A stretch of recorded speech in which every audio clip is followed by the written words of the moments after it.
મહાત્મા ગાંધી પણ જોયું, અહિંસાની ઘોષણા કરી, અહિંસાનો ઉપદેશ કર્યો, અહિંસાનું પાલન કર્યું, અને છતાં પણ છેલ્લે જોયું કે જયારે દેશના ભાગલા પડે, જે મહાન હુલ્લડ થયું, હજારો લોકોનો જે જાન ગયો, લાખો લોકો, ત્યારે ગાંધીજી કે નહીં, અહિંસા એ કામ નથી કર્યું, અથવા અહિંસા માટે લોકો તૈયાર નથી. એટલે કે આ બધા મૂલ્યોનું પાલન કરવા માટે જે પ્રકારનું એક આંતરિક બળ જોઈએ, જે પ્રકારની ઊંચું ધ્યેય નિષ્ઠા જોઈએ, અથવા આપણા જેવો એક ઉચ્ચ આદર્શ હોય તો જ આપણે નીચી વસ્તુનો ત્યાગ કરી શકીએ. એટલે જેટલો ઊંચો આપણો આદર્શ એટલો આપણે હીન વસ્તુઓનો ત્યાગ કરવાની વધારે આપણે ક્ષમતા ધરાવીએ.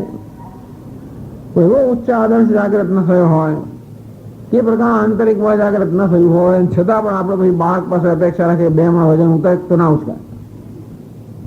હજી એના સ્નાયુઓ તૈયાર થયા નથી. અંતેથી જેના જેવા સ્નાયુઓ તૈયાર થયા હોય એ પ્રકારનો ઉપદેશ હોય. પ્રેક્ટિકલ કહેવાય ને. પ્રેક્ટિકલ એટલે ભગવાન કહેવાય છે, પ્રેક્ટિકલ છે. અર્જુનનો ઉપદેશ આવે તો અર્જુન પ્રેમથી દુર્યોધન લીધો. અર્જુન એટલો પ્રેમ ઉત્પન્ન કરી શકે નહીં, અને દુર્યોધનને જીતવામાં જે પ્રેમ જોઈએ અર્જુન કોઈ દિવસ લાવી જ ના શકે. આત્યતા ના જ લાવી શકે. અને તો દુર્યોધન જીતા નહીં એટલે અનિષ્ટની પરંપરા ચાલુ જ રહે. અને અર્જુન જે સ્તર પર છે તે સ્તર પર તો દુર્યોધન તો અનિષ્ટનો નાશ કરવા માટે આ યુદ્ધ સિવાય બીજો કોઈ માર્ગ નથી. ભલે આપણે ઈચ્છીએ કે અર્જુનને બોલે જીસસ ક્રાઇસ્ટ ત્યાં આગળ હોત, કે ભગવાન બુદ્ધ હોત, કે એવા કોઈ વાલ્મીકી ઋષિ હોત, અને કે એમના બધાને પ્રેમથી જીતે, પણ એ વસ્તુ અશક્ય છે, એ પ્રેક્ટિકલ નથી. અને જે વસ્તુ ખરેખર વ્યવહારક્ષમ યોગ્ય ન હોય એની વાતો કરવાનો ઉપદેશ આપવાનો અર્થ નથી. તેમ વગર અહિંસા ન સમજ્યા હોય એટલે અહિંસા એટલે આક્રમણ ન કરવું, એમ કરીને આખો દેશ અનેક આક્રમણનો ભોગ બન્યો. આપણો દેશ અનેક આક્રમણનો ભોગ બનવાની પાછળ કદાચ પેલું હશે કે આક્રમણ ના કરવું. આક્રમણ કરવાનું તો કોઈ નથી કર્યું. આક્રમક તો આપણો દેશ હતો નહીં, પણ સ્વરક્ષણ તો કરવું જ જોઈએ. તો અહિંસા એટલે સ્વરક્ષણ પણ ના કરવું, અને પેલા એક ગાલ પર તમાચો મારો તો બીજો ગાલ ધરવું, એ પણ બરાબર આદર્શ બહુ શ્રેષ્ઠ છે. પણ એવું કરવા માટે જે પ્રકારના આંતરિક બળ જોઈએ બળ પ્રાપ્ત ન કર્યું. એક વાત આપણે તમાચો વાગ્યો ને ઉપરથી એક તો રડ્યા પછી વધારે રડવું જ પડે આપણે છેવટે. એટલે આ બધાને કહેવાનો પાછળ હેતુ એ છે કે આ બધા મૂલ્યોનું પાલન કરતી વખતે આપણે એક બાઉન્ડ્રી અર્થાત આપણે પોતાની એક સીમા રેખા નક્કી કરવી જોઈએ, લક્ષ્મણ રેખા નક્કી કરવી જોઈએ કે આટલે સુધી હું સહન કરી શકું, આથી વધારે નહીં. આમ પોતાની સહન શક્તિની જે મર્યાદા હોય એ મર્યાદામાં રહીને જરૂર મૂલ્યોનું પાલન કરવું જ જોઈએ. અને આપણે એવો પણ છે કે એવી પણ ભાવના હોવી જોઈએ કે આપણી મર્યાદાઓ જે છે ધીમે ધીમે વધારે વિસ્તૃત બને, જેથી આપણે વધારે વસ્તુનો સમાવેશ કરી શકીએ, આમાં વધારે વિશાળ બનતા જઈએ. પણ જે વિશાળતા આપણે પ્રાપ્ત કરી નથી એ વિશાળતાનો આરોપ કરીને આપણે ન કરવાની વસ્તુ સહન કરીએ તો આપણી જાતને ઈજા પહોંચાડતા હોઈએ, તે રીતે આપણે કશું સહન કરવા માટે અયોગ્ય બની ગયા. એટલે જીવનમાં વિવેકની બહુ આવશ્યકતા છે. વિવેક અને હંમેશા વાસ્તવિકતાઓની સમજ, વાસ્તવિકતાની સમજ કે પોતાની શું વાસ્તવિકતા છે, હું ક્યાં છું, કેટલે છું, શું કરી શકું એમ એ સમજ, વાસ્તવિકતાનો સ્વીકાર. ઘણી વાર તો વાસ્તવિકતા સમજ્યા પછી પણ સ્વીકારવામાં બહુ મુશ્કેલી પડે છે કે મારામાં આ પ્રકારની મુશ્કેલીઓ કે મારામાં આ પ્રકારની મર્યાદાઓ છે. એક તો પોતાની મર્યાદાઓ સમજવી અને સમજ્યા પછી મર્યાદાનો સ્વીકાર કરવો બહુ મુશ્કેલ છે. ઘણી વાર પણ મર્યાદાઓ સમજતા હોતા નથી અને સમજ્યા પછી સ્વીકારવા તૈયાર નથી. ના હું તો ગાઈશ, ના હું તો ગાઈશ. અરે ભાઈ તું ગાવા માટે તારામાં યોગ્યતા છે કે નહીં? અંતેથી છેવટે નાશ થઈ જાય. એટલે ટૂંકમાં આ બધા મૂલ્યો આદર્શો છે, પણ માત્ર આદર્શવાદી જીવન ના હોવું જોઈએ. આદર્શ હોવો જોઈએ જીવનમાં, સાથે સાથે જીવનની વર્તમાન વાસ્તવિકતાઓની સભાનતા હોવી જોઈએ, અને વાસ્તવિકતાઓને ધ્યાનમાં રાખીને આપણું જીવન ઘડાવવું જોઈએ, જેથી આપણે આદર્શ સિદ્ધ કરી શકીએ.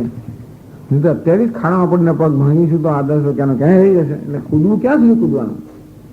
જેટલી આપણે શક્તિ પ્રાપ્ત કરી હોય એટલું કૂદીએ.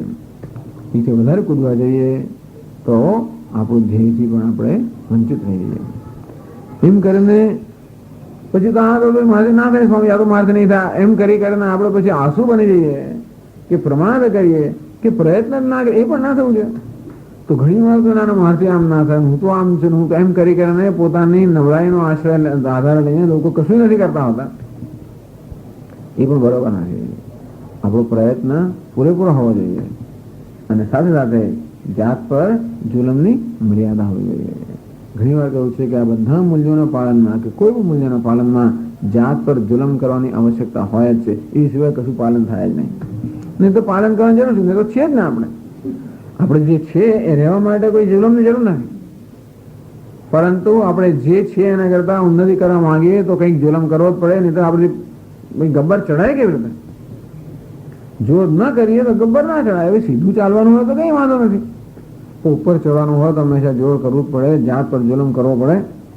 થાકી જઈએ, હાંફી જઈએ, ઉપર તડકો હોય, બધું હોય, કેરી એકદમ સાંકડી હોય, થોડોક પડી જવાનો ડર, બધાની વચ્ચે વચ્ચે આપણે જઈએ, એમાં જાત પર હવે શું કામ રહી ગયા છો તમે ત્યાં ગામમાં ગયા વગર? શું ગબ્બરમાં બેસો ને, ખાઈ પીને મજા કરી શકાય. આપણે આરામથી આપણે ધર્મશાળા બેસીને કશે ગયા વગર મજા કરીને આવતા રહીએ તો પેલા દર્શન ના થાય. એટલે બે વસ્તુ છે કે આપણે બસ મૂકી જ રહીએ, પ્રયત્ન જ ના કરીએ, એ પણ બરાબર નથી. અંજુરો જોડે વધારે પડતો પોતાની આપણે ત્રાસ ગુજારીએ એ પણ બરાબર નથી. આ કોણ નક્કી કરે? પોતે જ નક્કી કરવાનું. આ દરેક વસ્તુ હંમેશા પોતે નક્કી કરવાની હોય છે કે કઈ વસ્તુનું પ્રમાણ કેટલું હોવું જોઈએ. એટલે ટૂંકમાં આ અદ્વેષતા, આ જે દ્વેષ આપણામાં છે એ પણ કોઈ કારણસર છે. મૈત્રીનો ભાવ આપણામાં હોય, દ્વેષ એટલે ટૂંકમાં આપણને કોઈના પ્રત્યે ઉદાસીનતા હોય, ઘૃણા હોય, એનું પણ કારણ છે. કરુણતા, નિષ્ઠુરતા આપણામાં છે, એનું પણ કારણ છે. ટૂંકમાં આપણા ઉછેર દરમિયાન ને આપણા ભૂતકાળના જીવન દરમિયાન આ બધી વસ્તુઓનો સંચય કરવાની કે આ બધી વસ્તુઓ ગ્રહણ કરવાની જરૂર પડી હશે ક્યારેક. એટલા માટે પોતાની જાતનું રક્ષણ કરવા માટે આ બધા દ્વેષ, નિષ્ઠુરતા, આ બધી વસ્તુઓ અને સ્વાર્થ, સંકોચિતતા, આ બધી વસ્તુઓ આપણામાં આવેલી છે.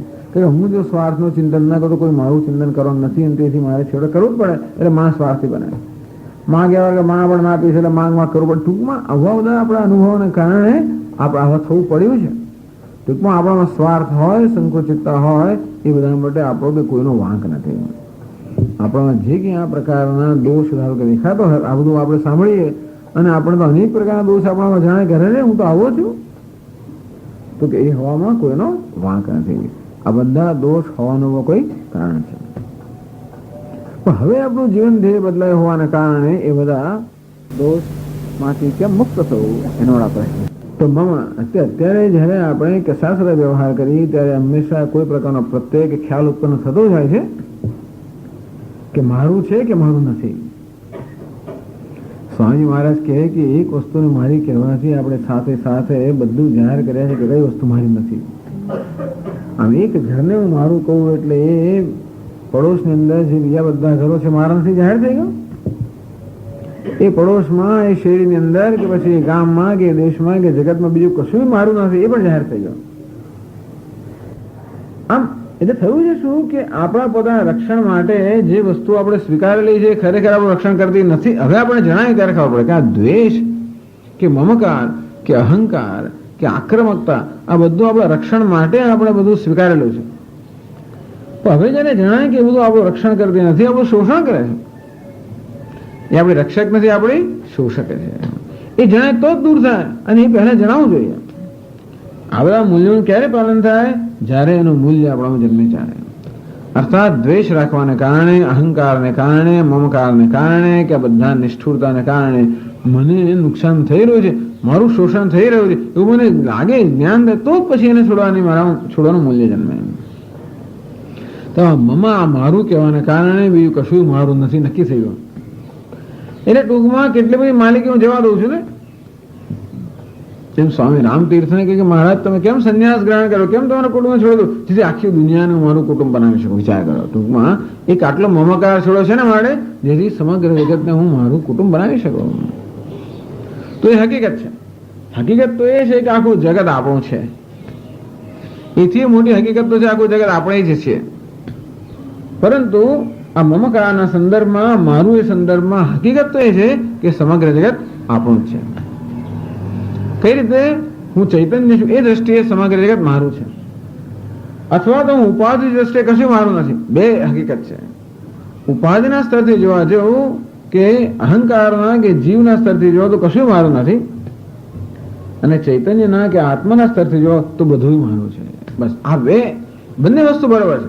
કશું મારું નથી એ પણ બરાબર છે, અને બધું મારું છે એ પણ બરાબર છે. હા, વચ્ચેની સ્થિતિ મુશ્કેલ કરનારી છે કે આટલું મારું છે ને બીજું મારું નથી. બસ એ મુશ્કેલી ઉભી કરનારું છે. તો મમકાર એટલે કે મારું, કોઈ વસ્તુને મારી કહેવાથી એ મારી એટલા માટે કહું છું કે જેથી મને સલામતી મળે ને. આ મારું છે, આપણે હંમેશા મારામાંથી કેવી સલામતી મળતી હોય છે. આ મારું છે એટલે હંમેશા મને મદદરૂપ થશે, એ મારો આશ્રય છે.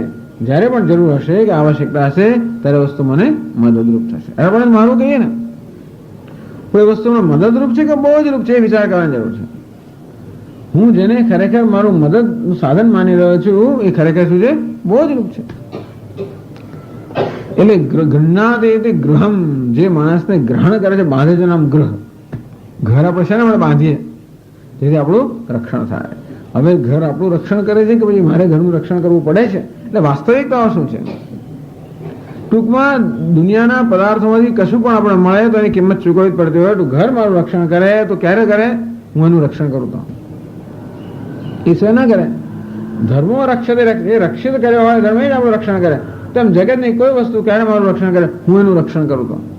આ સીધો લેવડ દેવડનો સંબંધ હોય જ. એવું તો બની જ ના શકે કે એક તરફી સંબંધ હોય કે જ મારું કરે અને હું કશું ના કરું. બીજો રાજુ ને એમ્પ્લીફાયર બધી વસ્તુઓ આપણે એનું ધ્યાન ના રાખીએ તો આપણું ધ્યાન ખેંચે, બંધ થઈ જાય ને પછી ધ્યાન ખેંચે કે હું છું. મારા તરફ ધ્યાન આપે, જરા વાયો આમ કરો તેમ કરો નહીં, ઉજાવ ઉઘાડો નીચે વગેરે વગેરે. ટૂંકમાં એ કોઈ વસ્તુને we cannot take anything for granted. આમ દરેક કોઈ વસ્તુના આપણે એમને છે એમ માની લઈએ અથવા તો બસ એના પ્રત્યે આપણે ઉદાસીન રહીએ, એકેય વસ્તુ ના ચલાવી લે. આમ આપણને કોઈ વસ્તુ પાસેથી સપોર્ટની કે સહાયની આવશ્યકતા હોય એ ત્યારે બની શકે આપણે જ્યારે એને સહાય કરીએ. આપણે કશા બધા રક્ષણની અપેક્ષા રાખતા હોઈએ ત્યારે થાય આપણે જ્યારે રક્ષણ કરીએ. હવે આપણે રક્ષણ કરવાનું નક્કી થઈ ગયું, એ આપણું રક્ષણ કરે છે કે એમાં પ્રશ્ન છે. વાસ્તવિકતા એ છે કે કોઈ વસ્તુ આપણું રક્ષણ કરવા માટે ખરેખર શક્તિમાન નથી. જ્યારે એને આપણે રક્ષક માનવા કારણે આપણે રક્ષણ કરવું જ પડે છે. આમ રક્ષકોનું આપણે રક્ષણ કરીએ ત્યારે આપણું રક્ષણ કર્યા જ કરે. પછી પદાર્થને મારા કહું છું, એમનો કોઈ પદાર્થ મને ખરેખર મને વફાદાર છે, હું એટલો વફાદાર છે એનું જતન કરું, પણ એ વસ્તુ મને વફાદાર છે. આપણે ચંપલોનું જતન કરીએ, બૂટનું જતન કરીએ અને કોઈ આવીને પહેરી જાય, એ હવે જરાય વફાદારી ધરાવતા નથી. આમ જેનું મારું કહું છું આ બધી વસ્તુઓ જગતની જડ વસ્તુઓ હોય તો હું એકલો વફાદાર હોઉં છું, એ મને ક્યારેય વફાદાર હોતી નથી. એ સિવાય પણ આ બધી વસ્તુ મારું રક્ષણ કરે છે એ મારી કલ્પના જ છે. ધન સંપત્તિ બધી વસ્તુઓ મારું રક્ષણ કરે છે એ મારી કલ્પના છે. અર્થાત એ મારું રક્ષણ કરે છે એ પ્રકારનો ખ્યાલ મેં જ એમના પર આરોપિત કરેલો છે. કારણ કે ક્યાંથી રક્ષણ? ધન બિચારું શું રક્ષણ કરે? હા, મને સમજ મારે તો ભૂખ્યા રહેવું પડે, મારા છોકરાને શું થાય, ફલાણા છે, બરોબર છે.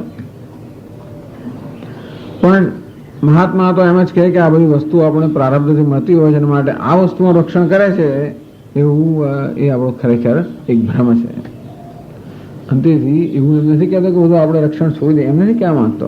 આ તો ખાલી જીવન પર વિચારવાની જરૂર છે. ભલે વસ્તુ રહી પણ મારી માનવી એ બીજું કઈ નહીં તો ભલે વસ્તુના છોડ મમકાર છોડી ત્યાં સારું જ છે. ભલે વસ્તુનો આપણે ઉપયોગ કરીએ, કારણ કે વસ્તુનો ઉપયોગની આવશ્યકતા હોય જીવનની અંદર, પરંતુ એમાં મમકાર હોય, મારું હોય એવી જરૂર નથી. ખરેખર આપણને જેનો આનંદ છે એ મારા પણ આનંદ, વસ્તુના આનંદ કરતા પણ મારા પણ આનંદ વધારે છે. તત્વદીશના બગીચામાં એકાદ પણ છોડ હોય, એક નવું પાંદડું આવે તો આનંદ થાય. પણ આમ દુનિયામાં કેટલાય બધા છોડ ને બધા કેટલું ફૂલી ફાલી રહ્યું છે એ જોઈએ તો કશું ના થાય. પરંતુ મારું છે, આપણું છે, અને બધું એ મારા પણ ક્યાં સુધી જતું હોય છે? એક એક છોડ સુધી પાંદડા સુધી જતું હોય છે.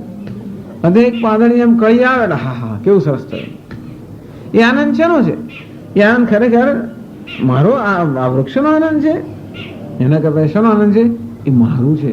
આપણું કોઈક આપણે આપણી સાથે જોડીએ. ટૂંકમાં વસ્તુ ક્યારે આનંદ આપતી થાય છે? આપણે એક અથવા બીજી રીતે આપણી સાથે આપણી જાતની સાથે જોડીએ તો જ આનંદનો વિષય બને, નહીં તો ના બની શકે. આમ દુનિયાનો આનંદ લેવા માટે અત્યારે આપણે આપણી સાથે જોડવી પડતી હોય છે, એની બહુ કિંમત ચૂકવવી પડતી હોય છે. એમ કરીને વસ્તુ કદાચ એ આનંદ આપે છે, ભ્રમાત્મક આનંદ છે કે વસ્તુનો આનંદ નથી. શેનો આનંદ છે? એ મારું એ પ્રકારના ભ્રમનો જ આનંદ છે. અંતેથી જે બધો આનંદ આપણે જેનો મેળવતા હોઈએ કે જે સુરક્ષાની લાગણી આપણે સેવતા હોઈએ એ ખરેખર આ ભ્રમથી જન્મી હોય, વાસ્તવિકતામાંથી નહીં. પણ આ ભ્રમની જરૂર છે આપણને. ભ્રમ ના હોય તો આપણે મરી જ જઈએ. ટૂંકમાં દુનિયામાં ભ્રમની જરૂર છે, જરૂર છે. બાળકોને બહુ જરૂર હોય, જાત જાતની બધી કલ્પનાઓ કરતા હોય, બાળકો એટલી બધી કલ્પના કરતા હોય, પરીનો લોક ને પેલો લોક ને ફલાણો લોક, આમ બધી જરૂર છે. કેમ? કારણ કે આવી બધી કલ્પનાઓ હોય, આવી જાતના આવી પરીઓ છે ને આવી બધી આવું છે. એટલે આ દુનિયામાં જોઈ જઈને એને કઈ બહુ એટલું રસપ્રદ ના લાગતું હોય તો પછી પેલા બધી કલ્પના કરે, કેવું બધું સરસ હોય. આમ એક કલ્પનાની પણ જરૂર હોય છે. ટૂંકમાં આ બધા ભ્રમની જરૂર હોય છે માણસને ટકી રહેવા માટે. પણ હવે આપણે જોઈએ છે કે આ બધા ભ્રમ આપણા માટે આપણા રક્ષક નથી પણ આપણા શોષક છે. તો મેં કહ્યું પ્રમાણે આનંદ શેનો છે? ખરેખર તો મોટા ધન તો બેંકમાં જ મૂકેલું છે. આનંદ શેનો છે? મારી પાસે આટલા લાખ રૂપિયાનો બેલેન્સ છે, એટલે એનો આનંદ શેનો છે? એ પૈસાનો આનંદ છે ને, તો વાપરશે નહીં કોઈ દાડો. છેવટે છોકરા વાપરવાના, એ તો વાપરે જ નહીં. કે મારું છે કે નાખી મૂકે, મારું શું થશે એમ કરીને ખર્ચે નહીં, અને બીજા લોકો ખર્ચી નાખશે આરામથી. તો આને શેનો આનંદ છે? પૈસા ખર્ચવાનો આનંદ છે ને, તો આપણે સમજાય કે ચાલો એમાંથી કે કરે છે નહીં.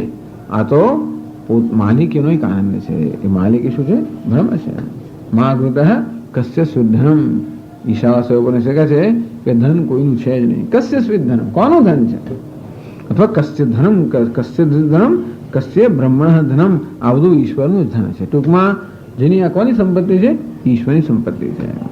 એને ઉત્પન્ન કરેલું છે, મારે એની સંપત્તિ છે. જે વસ્તુ એને ઉત્પન્ન કરવાની સંપત્તિ કહી શકાય, આપણે તો કઈ ઉત્પન્ન કર્યું જ નથી. ટૂંકમાં ભગવાને જગતમાં જે બધા સાધનો આપેલા છે, સાધનના એને એની મદદથી આપણે કશું ને કશું રચના કરતા હોઈએ, પણ એ તો ભગવાનની જ આપેલી વસ્તુઓ છે. અને હાથ પગ બુદ્ધિ આવડત જે કે આપણા જે પણ બધું ભગવાને આપેલું હોવાના કારણે જે કે વસ્તુ જગતમાં રચાતી હોય બધી ભગવાન વડે જ રચાતી હોય, અને તેથી ખરેખર માલિક કોની? એની છે. એટલે આપણે જયારે હું મારું કહું ત્યારે ખરેખર ભગવાનના ધનનું અપહરણ કરી જતા હોય છે. કેમ? તેને કૃતમ પાપમ ચૌરેણાત્માપહારિણા. ભગવાનનું જે સંપત્તિ છે એને આપણે હરી લઈએ મારી કહીને. એટલે ભગવાન કહે મને આપતું. યો મેં ભક્ત્યા પ્રયચ્છતિ. ભક્તિપૂર્વક જે મને અર્પણ કરે છે. એટલે ભગવાન મારા તમારું છે, તમારે છે ને અર્પણ કરવાનું. તો કે મારું છે પણ તું તારું માને છે ને. એટલે ખરેખર વસ્તુનું અર્પણ એટલું નથી કરવાનું જેટલું એમાં માલિકીની ભાવનાનું અર્પણ કરવાનું આવે છે. માલિકીની ભાવના એક મોટા બોજ રૂપ છે. એક તો એક ભ્રમ છે, એનું કોઈ અસ્તિત્વ જ નથી. માલિકીની ભાવનાનું કોઈ અસ્તિત્વ એટલામાં નથી. કોઈ વસ્તુ પર કઈ સિક્કો મારીને આવતી જ નથી કે સ્વામી વિદિતા આત્મા. આપણે સિક્કા લગા કરીએ. દરેક પુસ્તક પર આવ્યું નથી, સિક્કો માર્યો જ નથી. ઘણી વાર શું થાય, કોઈ બીજાએ ખાલી વાંચવા આપ્યું હોય તો એ સિક્કાઓ લાગીને અંદર એવું જતું રહે, કોઈ ખબર જ ના પડે. પ્રત્યેક બધાની ઘણી વાર કે ફલાણી ચોપડી નથી મળતી, પેલી નથી મળતી. તો આપણે કાલે વાંચવા લાવ્યા હોઈએ કે એમની પાસે ઉછીની લાવ્યા હોઈએ, પછી એમાં પેલા આમાં અટવાઈ જાય બધી. અને આપણી લાઇબ્રેરીની વ્યવસ્થા કરનારા લોકો એમને કે આ સ્વામીજીનો છે, તો પૂંઠા પૂંઠા ચડાવીને સિક્કા લાગે ખબર જ ના પડે કોની છે. એ પેલાની ખૂટે છે કે મારી ચોપડી ક્યાં ગઈ, મને ખબર નથી. ટૂંકમાં આ બધી માલિકીની આ તો સિક્કા આપણે લગાવતા હોય છે કે ભગવાન કશા પર સિક્કા લગાવીને.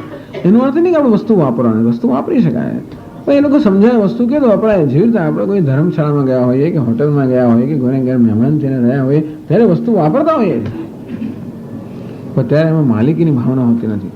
એટલે વસ્તુ વાપરવા માટે કે વસ્તુનો આનંદ લેવા માટે માલિકીની ભાવના હોવી એ આવશ્યક નથી. કુદરતની કેટલી વસ્તુ આપણે માણતા હોઈએ, સૂર્ય ચંદ્ર તારા હોય, કુદરતની આખી બધી સંપત્તિનો આપણે આનંદ લેતા જ ત્યારે કે માલિકીની ભાવના હોતી નથી. ટૂંકો વસ્તુનો આનંદ લેવા માટે માલિકીની ભાવના હોવી જોઈએ કોઈ નિયમ જ નથી. પણ મમ એટલે એક મમકાર, આ વસ્તુ આપણને બાંધનારી છે. ટૂંકમાં આપણે એનું રક્ષણ જે હું મારું બનાવો એનું રક્ષણ કરવાની જવાબદારી મારી હોય છે. એ સતત ચિંતાનો વિષય બની જતી હોય છે. આપણે ઘર બાંધ્યું આપણી સલામતી માટે અને પછી ઘર સતત ચિંતાનો વિષય બની જાય. સ્વામી દયાનંદજી મહારાજ સરસ દ્રષ્ટાંત આપે કે આ મમકાર એ કહે કે એક મિત્ર હતો, બે મિત્રો હતા, એમાં બહુ સારા મિત્રો હતા. એમાં એક મિત્ર પોતાના કુટુંબ સહિત અમેરિકા ગયો, ત્યાં આગળ સ્થાયી થવા માટે 2 વર્ષ માટે જવાનું હોય કે 2 વર્ષ માટે જઉં છું, પછી ગમશે તો પાછો આવીશ, નહીં ગયો તો નહીં આવે, એવું કહીને ગયેલો. હવે એનું એ મોટું સરસ ઘર હતું, એનું કોઈ ધ્યાન રાખવાનું નહોતું. એટલે એના પેલા મિત્રને કહ્યું જો તારી પાસે મકાન છે નહીં, તું ભાડાના ઘરમાં રહે છે કે ફ્લેટમાં, તું કહું અમારે અને પેલાને મકાન રહેવા માટે આપ્યું. સરસ. પછી તો રોજ પેલો, અને એટલે એની શરત હતી કે તારે ટેક્સીસ ભરવાના, જે કર આવે ભરવાના, તારે ધ્યાન રાખવાનું, મેન્ટેનન્સ કરવાનું અને જતન કરવાનું, એવું કરતો હતો. પેલો તો 2 વર્ષે ના આવ્યો, 3 વર્ષે ના આવ્યો, 4 વર્ષે ના આવ્યો, 5 વર્ષે આવ્યો જ નહીં પેલો તો. ત્યાં તો એને જેને ધંધો શરૂ કર્યો ને પછી તો થયું શું કે એના ધંધામાં એવો વિકાસ થયો કે પેલા નક્કી કરવું હું તો પાછો જવાનો જ નથી. એટલો બધો ધનવાન થઈ ગયો ત્યાં.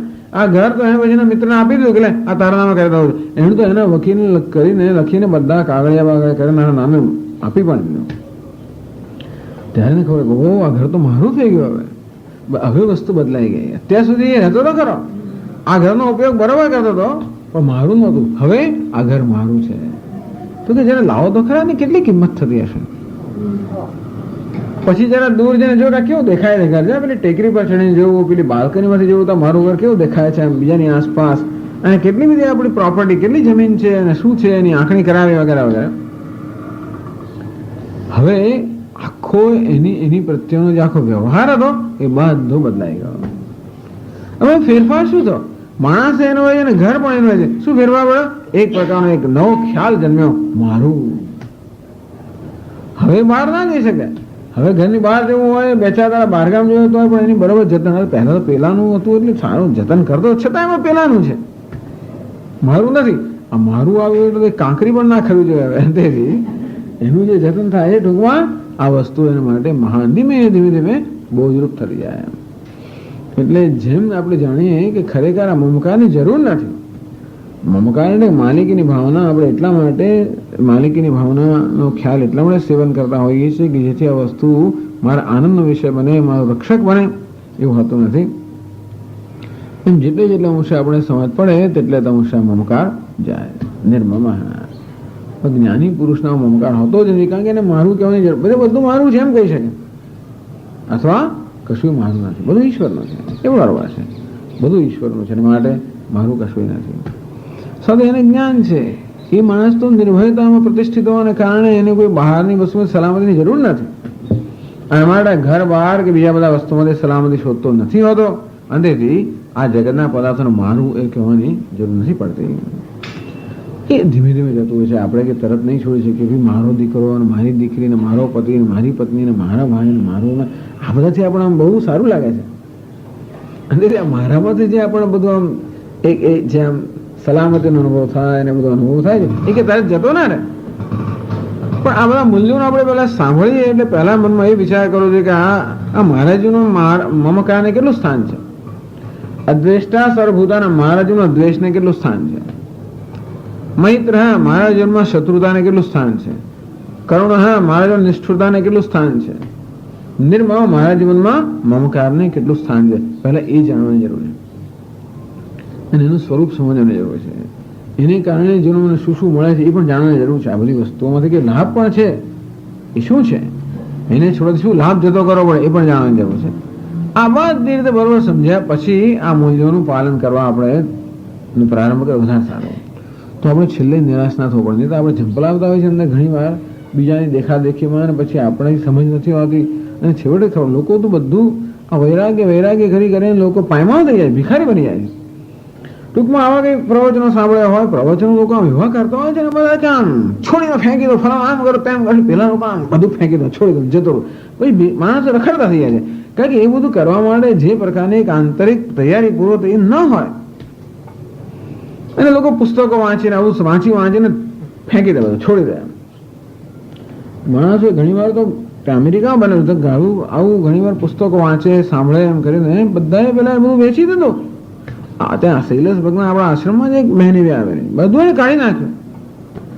પછી ખબર પડે કે હવે શું, પણ હવે તો કારણ કે આપણા મનમાં એક પ્રકારનો પેલો એક યુફોરિયા, એક પ્રકારનો આમ શું કહેવાય બહુ ઉભરો હોય, એને કારણે આપણે આની પાસે ખૂબ આકર્ષણ હોય અને પછી ધીમે ધીમે પ્રવેશ કરી ખબર પડે કે આજે એટલું સરળ નથી અને એને કારણે જે થવો જેવો જલ્દી લાભ થતો નથી. એટલે આપણને આમ બધા આપણા પ્રશ્નો ઉકલી જાય, વેદાંત ખરું, પણ છતાંય પણ એને માટે એક આંતરિક ઉન્નતિની આવશ્યકતા તો હોય જ, એ તરત થતી નથી. અને એટલા માટે પેલા બધાની જરૂર હતી એ બધું છોડી દીધું આપણે. ટૂંકમાં આપણે સીધી જ પેલી ઘોડી ફેંકી જ દઈએ અને હજી આપણો પગ બરાબર મજબૂત ના થયો હોય અને આપણે કેવી કફોડી સ્થિતિમાં આવી જઈએ. એવી કફોડી સ્થિતિમાં ઘણા લોકો આવી જતા હોય છે. સમજ્યા કર્યા વગર વસ્તુ છોડી દેવી પણ બરાબર નથી. જો કે સમજાયા કર્યા વગર પકડી છે વાત બરાબર છે, પણ એ પકડવાનું કારણ છે, અને સમજ્યા વગર એને છોડવી પણ યોગ્ય નથી. કારણ કે અત્યારે જે કે અજ્ઞાન હોય, જે કે ભ્રમ હોય એને કારણે આ બધી વસ્તુઓ હજી પણ આપણને કોઈક રીતે મદદરૂપ છે, અને જ્યાં સુધી એનો ઉપયોગ એટલા પૂરતી રાખીને છોડતા જઈએ, ધીમે ધીમે ઉપયોગ જતો રહે, ઓછો થતો જાય, છોડતા જઈએ. આવી છોડવાની એક પ્રક્રિયા છે. હા, પછી કોઈ ભગવાન બુદ્ધ જેવા હોય તો આમ ફટાક કરતા નીકળી જાય કે રમણ મહર્ષિ બરોબર છે, તો એવું નથી કે ન જ નીકળાય, પણ એ બધી વિભૂતિઓ જે હોય છે એ લોકો તો કંઈક જન્મો જન્મની તૈયારી સાથે આવી હોય છે, અને તેથી એમના માટે શંકરાચાર્ય નીકળી ગયા 8 વર્ષ વગેરે. પણ એ મહાપુરુષો એટલે ટૂંકમાં જેટલી આપણે તૈયારી હોય એટલે આપણે તરત નીકળી જઈએ, એના નથી. અને છતાં પણ મમકાર એટલે આ પહેલા તો આ બધું વસ્તુનું આપણા જીવનમાં શું સ્થાન છે આપણે સમજીને પછી એમાંથી ધીમે ધીમે મુક્ત થવા માટેની યોજના કરવી જોઈએ. નિર્મમ મમ એથી પ્રત્યય વર્જિત. ટૂંકમાં ભક્ત માટે બધી વસ્તુ ભગવાનની છે, પોતાનું કશું જ નથી, અથવા કોઈનું કશું નથી. જ્ઞાની હોય તો બધું મિથ્યા છે, માટે કોઈનું કશું થઈ જ ના શકે. વસ્તુને કોઈને મારી કહેવી એ ખરેખર ભ્રમ છે, કારણ કે વસ્તુ કોઈની હોતી જ નથી. હોય તો બહુ તો ઈશ્વરની હોય, એ સિવાય કોઈની હોય નહીં. અને તેથી ઈશ્વર બધાની રચના વ્યવસ્થા કરતો હોય છે. એ ક્યારેક વસ્તુ નહીં મૂકે તો પેલાન બની જાય, ત્યાંથી ઉડાન પેલા મૂકે ત્યારે પેલાન બની જાય. એકને એક વસ્તુ 1000 જણની બનતી હોય છે, ઘર એક જ હોય, 25 જણ રહેવા આવે હોય એની અંદર. જમીન એક હોય, કેટલા 1000 વર્ષોથી કેટલાના માલિકો આવે ને ગયા. અને તેથી આ મમકાર જે છે એ બધા આપણે પોતે ઉત્પન્ન કરેલા આવા ભ્રમ છે. જ્ઞાની પુરુષ જાણતો હોવાને કારણે કશી વસ્તુને મારી કહેવાની જરૂર નથી જોતો. કંઈ જાણે છે કે મારું કશું છે નહીં અને મારું કશું હોવાની જરૂર નથી. કશી વસ્તુને મારી કયા વગર પણ હું તો જે છું તે છું જ. ટૂંકમાં જેની સલામતી અંતરમાંથી આવતી હોય અને બહાર સલામતી શોધની આવશ્યકતા ન હોય તો મમકાર પણ બાહ્ય વસ્તુ બધા પદાર્થોમાંથી એક સલામતી પ્રાપ્ત કરવા માટે ઉભો કરેલો ખ્યાલ છે અને ભ્રમ છે. અને એવો ભ્રમ કે આ બધી વસ્તુઓને સલામતી આપવાની છે, એ બધી વસ્તુઓને વફાદાર છે અને હંમેશા વફાદાર રહેવાની છે. એટલે આવી કોઈ વફાદારની અપેક્ષાઓ શા માટે એવી રાખે? આ બિચારી જળ વસ્તુઓ છે, એમની પાસે વફાદારની અપેક્ષા કેમ રાખવી? એવી કોઈ અપેક્ષા રાખતો નથી. તેથી એવી કોઈ સલામતીની અપેક્ષા નથી રાખતો, કારણ કે એને આંતરિક સલામતી પ્રાપ્ત કરી છે. માટે મમ મારું એવું કહેવાની આવશ્યકતા નથી. મમ એવી પ્રત્યય વર્જિત.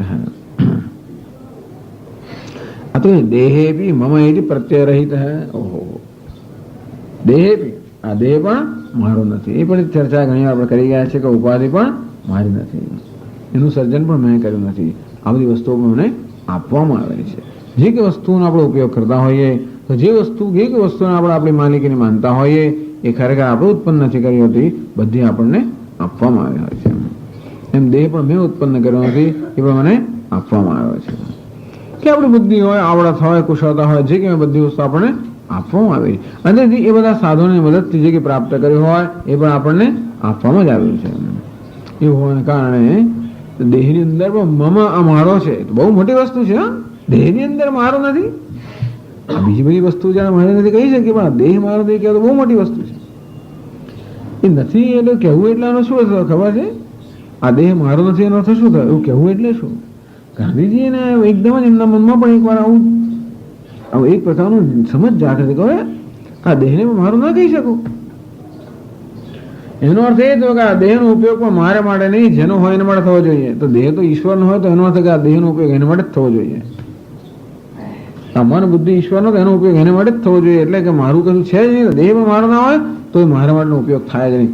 આવી મહાન ભાવના. એટલે ટૂંકમાં આપણે માત્ર કહીએ કે મારું નથી એટલું પૂરતું નથી, પણ અર્થ એવો થયો કે જ્યારે મારું જેનું હોય એને સોંપાયેલું હોય, અથવા એનું છે ને મને સોંપાયેલું છે, એના માટેનો ઉપયોગ એને માટે થવો જોઈએ, મારા માટે નહીં.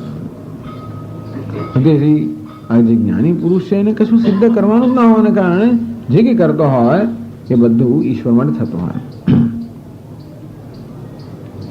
ગત સંગસ્ય મુક્તસ્ય જ્ઞાનાવસ્થિત ચેતસઃ યજ્ઞાયાચરતઃ કર્મ સમગ્રમ પ્રવિલીયતે.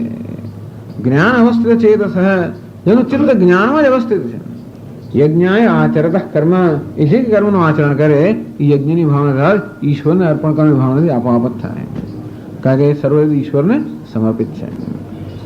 આ નિર્મમનો અંતિમ અર્થ કે ઈશ્વરને પૂરેપૂરી સમર્પિતતા.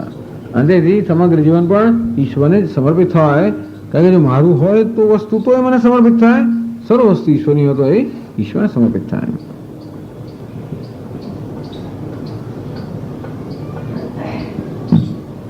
પછી આગળ કહે છે નિરહંકાર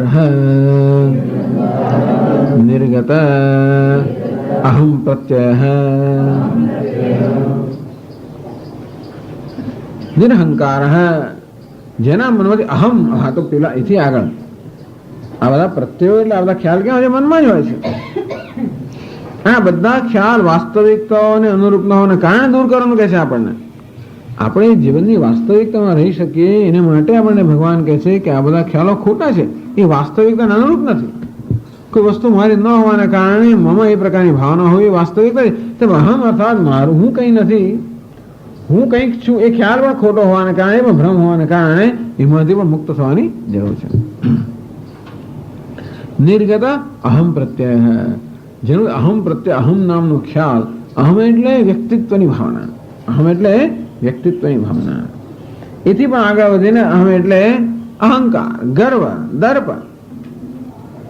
તો પેલામાં તો અહમ એવી વ્યક્તિત્વની ભાવના જ જ્યારે ના હોય તો આપણને જે ગર્વ જન્મતો ને કે હું ધનવાન છું, સદાચારી છું, ધર્મનિષ્ઠ છું, તપસ્વી છું, ત્યાગી છું,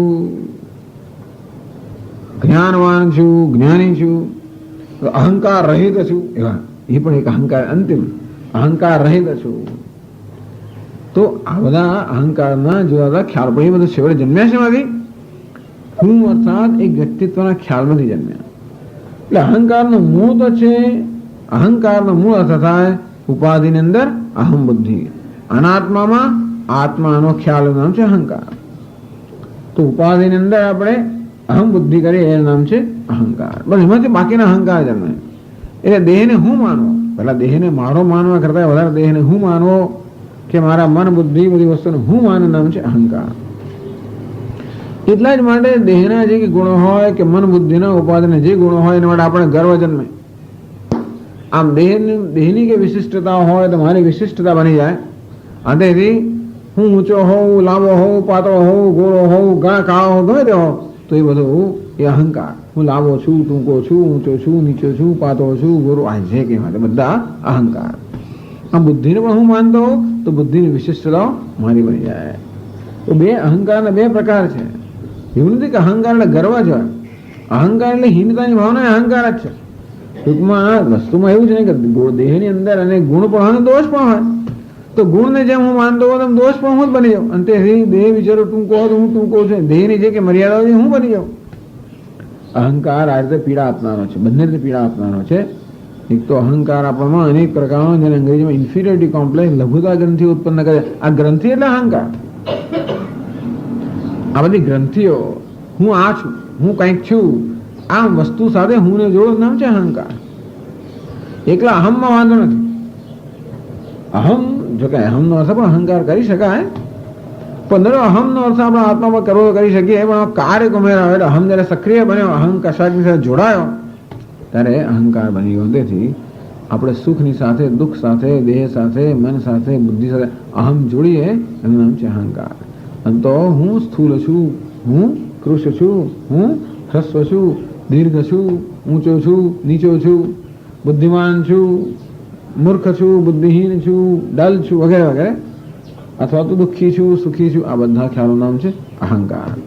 અને એમાંથી પછી જન્મે છે કે છે વૃત્ત સ્વાધ્યાય અહંકાર. અહંકાર વૃત્ત સદાચારી છું, આ પ્રકારનો અહંકાર. સ્વાધ્યાય અધ્યયન કરવાનો અહંકાર. ધનનો અહંકાર, જાતિનો અહંકાર, જાત જાતના બધા અહંકારો છે.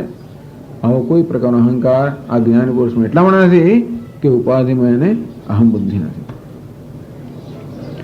એક શ્લોક કહેતા રૂપોદ્ભવો રૂપ તતિ પ્રતિષ્ઠા રૂપાસનો રૂપ ગૃહિત વેશ. અહંકાર કેવો છે?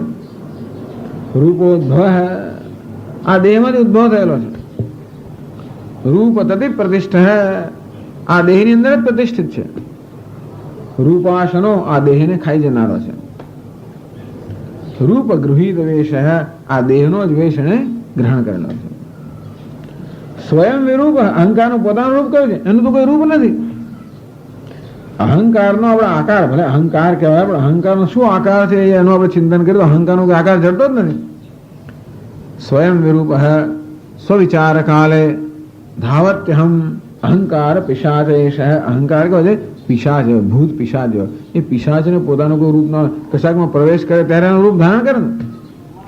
અહંકારમાં પિશાચ જેવો છે, એના દેહમાં પ્રવેશ કરીને જાણે કે દેહ જેવા રૂપમાં બની ગયો, સ્વયંને કોઈ રૂપ જ નથી.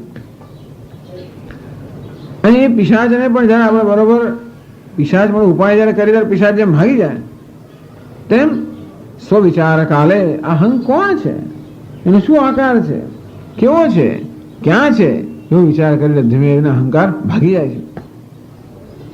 વિચારમ ન સહતે. અહંકાર કે માયા કેવી છે? જે ક્યારે પણ વિચાર સહન ન કરી શકે. આપણા સ્વામીજી મહારાજ હંમેશા કહે, આપણા મિનિસ્ટરો, આપણા પ્રધાન હોય છે, પ્રધાનો જેવા કોઈ પ્રકારની ઇન્કવાયરી કરવામાં આવે ખલાસ થઈ જાય, પેલું કરોડભૂસ થઈ જાય. પ્રધાનમાં મોટો હોય ખરો, પણ ઇન્કવાયરી કરવામાં આવે તો તરત કરોડભૂસ થઈ જાય. તેવી રીતે માયા પણ એવી છે, જ્યાં સુધી ઇન્કવાયરી ન કરવામાં આવે ત્યાં સુધી બહુ મોટું મોટું બધું હોય. જેવી ઇન્કવાયરી કરવામાં આવે, વિચાર કરવામાં આવ્યો, તપાસ કરવામાં આવી, ઇન્કવાયરી તપાસ, જાંચ તપાસ કરવામાં આવે એટલે બધી એમની ઇમારત કરોડભૂસ એમ થઈ જાય. તેમ અહંકાર પણ જ્યાં સુધી તપાસ ન કરીએ ત્યાં સુધી કેવો હોય? બહુ મોટો એકદમ જોરાવર થઈને બની ઠનીને ફરતો હોય છે. પણ જેવી તપાસ કરવામાં કોણ છે, ક્યાંથી આવ્યો, એનું ઉદ્ભવ સ્થાન કયું, અહમયમ કુતો ભવતી, અહંકાર ક્યાંથી ઉદ્ભવે છે, બીજું ચિંતવત હે. એવું જયારે ચિંતન કરવામાં આવે અહીં પતત્યહમ, અહંકારનું પતન થાય છે. તો મોટે ભાગે તો આવી જાંચ થતી નથી હોતી, અને એટલા માટે એનું સ્થાન તો બહુ જ સુરક્ષિત છે. અને કદાચ અહંકારની જાંચ કરવામાં તો અહંકાર પોતે જ જાંચ કરતો હોય છે. આમાં જે લોકો જે ભલે સીબીઆઈ ઇન્કવાયરી કરતો પણ કરે કોણ? પછી છેવટે એનો જ કરતો હોય ને. સીબીઆઈને પણ એનો છેવટે ડાયરેક્ટ કરનાર તો એનો હોય ને, અને એ તો સુરક્ષિત જ છે. અંતે રીતે ધારો કે તપાસ જાંચ થતી હોય કે અહંકાર કરનારો અહંકાર છે સામાન્ય રીતે, એમ કરીને છેવટે તપાસના અંતે નિર્દોષ જાહેર થાય. હંમેશા નિર્દોષ જાહેર થાય. આ બધા નરસિંહ રાવ બધાને ક્લીન ચીટ આપેલી પેલા બધા અત્યારે જે બધા જેલમાં સબળે છે ને એ બધા એ વખત હજી આવશે ઘણા બધા, એ બધાને એના જમાનામાં એને બધા નિર્દોષ જાહેર કરેલા. પેલો કોણ નામ પણ તો ભૂલી ગયો બધા, તો ક્યાં ક્યાંય ભૂલ થઈ ગયા બધા. પણ આ બધા તો પેલા કઈ પેલા અન્ન કઈ પ્રધાન ને કઈ કયા કયા પ્રધાન હતા, કોઈ કલ્પનાથ રાય ને કોણ હતા બધા, અને કઈ કલ્પનાથ રાય ને નહીં કરતા એક માણસ, એને કઈ બહુ બધા ગડબડો કરેલી. એમ તો એને પણ નરસિંહરામે લખી આપ્યું કે નહીં આ અત્યંત શુદ્ધ માણસ, નિર્દોષ માણસ. લખનાર કહેવાય લખાવ્યું એ પણ. એટલે બધા ટૂંકમાં એટલા માટે આ વસ્તુ આગળ ચાલતી નથી. એટલે આ બધી ઇન્કવાયરી કે તપાસ અહંકાર કરતો હોય તો કઈ થાય જ નહીં. એટલા જ માટે અહંકારને આપણે સમર્પિત કરવો પડતો હોય છે. એટલા માટે કહ્યું અર્જુને શિષ્યસ્તેહમ સાધિમામ ત્વામ પ્રપન્નમ, ભગવાન આપનું શિષ્ય છું, આપને શરણે છું. ત્યારે ભગવાન પછી અહંકારનો કબજો લીધો, અને ત્યારે પછી ખબર પડે આપણને. ટૂંકમાં આપણી જાત જયારે શાસ્ત્રને સોંપાયેલી હોય કે ગુરુજીને સોંપાયેલી હોય, એટલે શાસ્ત્રના આચાર્ય સોંપાયેલી હોય, ત્યારે પછી એની સાથે આપણું એની સાથે એક બની જઈએ, એનો પક્ષ લઈએ, તો જ અહંકાર આપણા માટે વિચારનો કે દૃશ્યનો વિષય ત્યાંથી ન બને.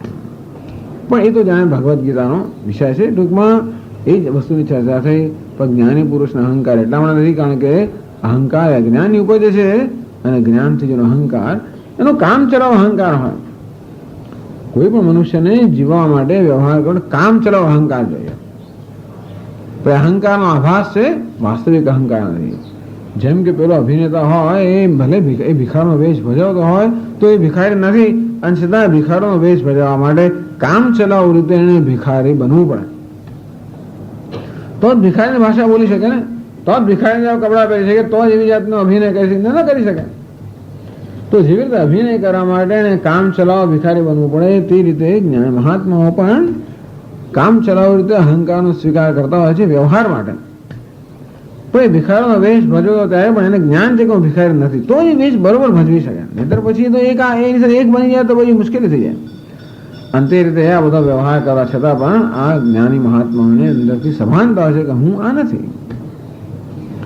છતાં કામ ચલો અહંકાર હોય. શંકરાચાર્યજી કહે છે અધ્યાસ ભાષ્યની અંદર કે એવું કોઈ પ્રકારનો અધ્યાસ ન હોય તો કોઈ પ્રકારનો વ્યવહાર શક્ય નથી.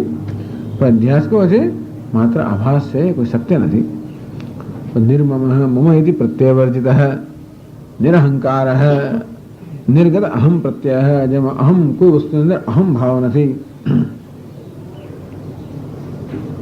અને અહમ ભાવ આપણો જન્મે તો પણ એનું મારણ છે નમ્રતા. ટૂંકમાં આપણે જીવનની વાસ્તવિકતા વિચાર કરીએ કે હું જે ગર્વ અહંકારનો અર્થ ગર્વ કરીએ જે વાસ્તવમાં વારંવાર આપણે જન્મતો હોય છે એ ગર્વ પર વિચાર કરીએ તો સમજ પડે કે ગર્વનું શું સ્થાન છે, કઈ વસ્તુનો ગર્વ કરું છું. હું મારી વિદ્વત્તાનો ગર્વ કરું છું તો વિદ્વત્તા ક્યાંથી પ્રાપ્ત થઈ? હું જન્મ્યો ત્યારે કે વિદ્વાન હતો તો આ વિદ્વત્તા તો કેટલા લોકોએ બધા કેટલો પ્રયત્ન મારી પાછળ કર્યો ત્યારે આપણે ઘડવા માટે આપણે સમજ ઉત્પન્ન કરવા માટે કેટલો પ્રયત્ન કર્યો ત્યારે આપણામાં સમજ ઉત્પન્ન થઈ હોય અને એને માટે આપણે માનીએ કે હું વિદ્વાન છું એવો ગર્વ કરવો, એ ગર્વનું કોઈ સ્થાન જ નથી. પણ સ્વામી બુદ્ધિ તો મારી હતી ને નહીં તો કેવી મને સમજ પડતી બુદ્ધિ ક્યાં આપણી છે? બુદ્ધિ પણ બુદ્ધિમતા અસ્મી એ બુદ્ધિ પણ ખરેખર ભગવાને આપેલી છે ને ભગવાન સંચાલન કરતા હોય છે. એટલે આ જે ગર્વ જન્મે છે એને પણ કોઈ જાતનું ખરેખર સ્થાન એટલા માટે નથી કે એ પણ એક મહાન ભ્રમ છે અને આપણે જીવનની વાસ્તવિકતા વિચાર કરીએ તો નમ્રતાને સ્થાન છે, ગર્વનું કોઈ સ્થાન જ નથી. આપણામાં એક ખરેખર તો નમ્રતા અને જોડે જોડે ગ્રેટિટ્યુડ અર્થાત એક અહોભાવ હોવો જોઈએ. આપણામાં ઈશ્વર માટેના એક અનુગ્રહ માટેનો આપણામાં એક સમજ હોવી જોઈએ કે સભાનતા હોવી જોઈએ કે ખરેખર તો હું ભાગ્યશાળી છું કે ઈશ્વરના અનુગ્રહનો ભાગી બન્યો કે આ બધું જે મારી પાસે છે ખરેખર બહુ ભાગ્યની વાત છે કે ઈશ્વરે મને આપ્યું, મારો ઉપયોગ માટે આપેલું છે. એને મારું કહેવાની જરૂર નથી, હું કહેવાની પણ જરૂર નથી. વાસ્તવમાં બધી ઈશ્વરની ભેટ છે, એનો આનંદ માણવાનો. ટૂંકમાં આ બધી વસ્તુનો આનંદ માણવાનો. પણ આપણે એમ માની છીએ કે આપણે તો જ આનંદ માણી શકીએ જ્યારે મારું કહું કે હું કહું તો જ આનંદ માણી શકીએ, એવો નિયમ નથી. વસ્તુ જેવી છે તેવીનો આપણે આનંદ માણી શકતા હોઈએ છીએ, મારી કે હું કયા વગર. તો એ રીતે આપણે આનંદ માણતા શીખીએ કે મારું છે મારે જ મને આનંદ આપે એવું નહીં. મારું જ બાળક મને આનંદ આપે, બીજા ના આપે છે જ. પણ ધીમે ધીમે એમાંથી આપણે મુક્ત થતા જઈએ તો પછી આપણા આનંદ માટે કેટલું મૂળ ક્ષેત્ર વિશાળ બને. અત્યારે તો આપણું ક્ષેત્ર એકદમ મર્યાદિત થઈ ગયું છે કારણ કે જેને અહમ મમ હોય જ મારા આનંદનો વિષય બને અને એ બહુ મુશ્કેલ વસ્તુ છે કારણ કે પેલું છોટકવા જાય એને પકડી રાખવા જાય. અહમ મમ કઈ સરળ વસ્તુ તો નથી ને. હું જેને મારું કહું છું એ પાછું મને મારું નથી કહેતું તો આપણે પકડી રાખીએ ને એવું બધું કરીએ. બહુ ખેંચતાણ થતી હોય છે, બહુ સંઘર્ષ હોતા હોય છે. એટલો અર્થ નથી કહેતો કે પકડી ના રાખવું, પણ કહેવાનો ભાવ એ છે કે એટલું આપણે સમજવાની જરૂર છે કે વસ્તુનો આનંદ માણવા માટે વસ્તુ મારી જ હોવી જોઈએ એવી આવશ્યકતા નથી. વસ્તુ જ્યાં હોય તેનો આનંદ માણી શકીએ. યદ્યદ્ વિભૂતિમત સત્વમ શ્રીમદૂર્જિતમેવા તત્તદેવાવગચ્છત્વમ મમ તેજોંશ સંભવમ. તો ભગવાન કહે છે 10મા અધ્યાયમાં કે જે કોઈ જગ્યાએ ક્યાંય પણ વિભૂતિ દેખાય, ઐશ્વર્ય દેખાય, સુંદરતા દેખાય, સમજવું કે હું જ મહારાજ તેજનો એક અંશ છે. એટલે કદાચ કોઈ જગ્યાએ વિભૂતિ હોય, ઐશ્વર્ય હોય, કદાચ ગર્વ કરવાનું કારણ હોય પણ ઈશ્વરની જ વિભૂતિ છે. અને તો જે અહીંયા એ વિભૂતિ હોય આ સ્થળે અર્થાત જેને હું કહું છું ત્યાં વિભૂતિ હોય એનો જો આનંદ લઈ શકતો હોવ તો અન્યત્ર વિભૂતિ હોય તો પણ એનો આનંદ લેવા માટે મારે તૈયાર થવું જોઈએ. એક જ જગ્યાએ વિભૂતિ હોય તો પણ આનંદ થાય અત્યારે એવું છે, પછી એવું ધીમે ધીમે આપણે એવો બનીએ કે બીજે પણ એ વિભૂતિ હોય તો આપણે આનંદ પ્રાપ્ત કરી શકીએ. તો એ રીતે આપણું હૃદય વિશાળ બનતું જાય.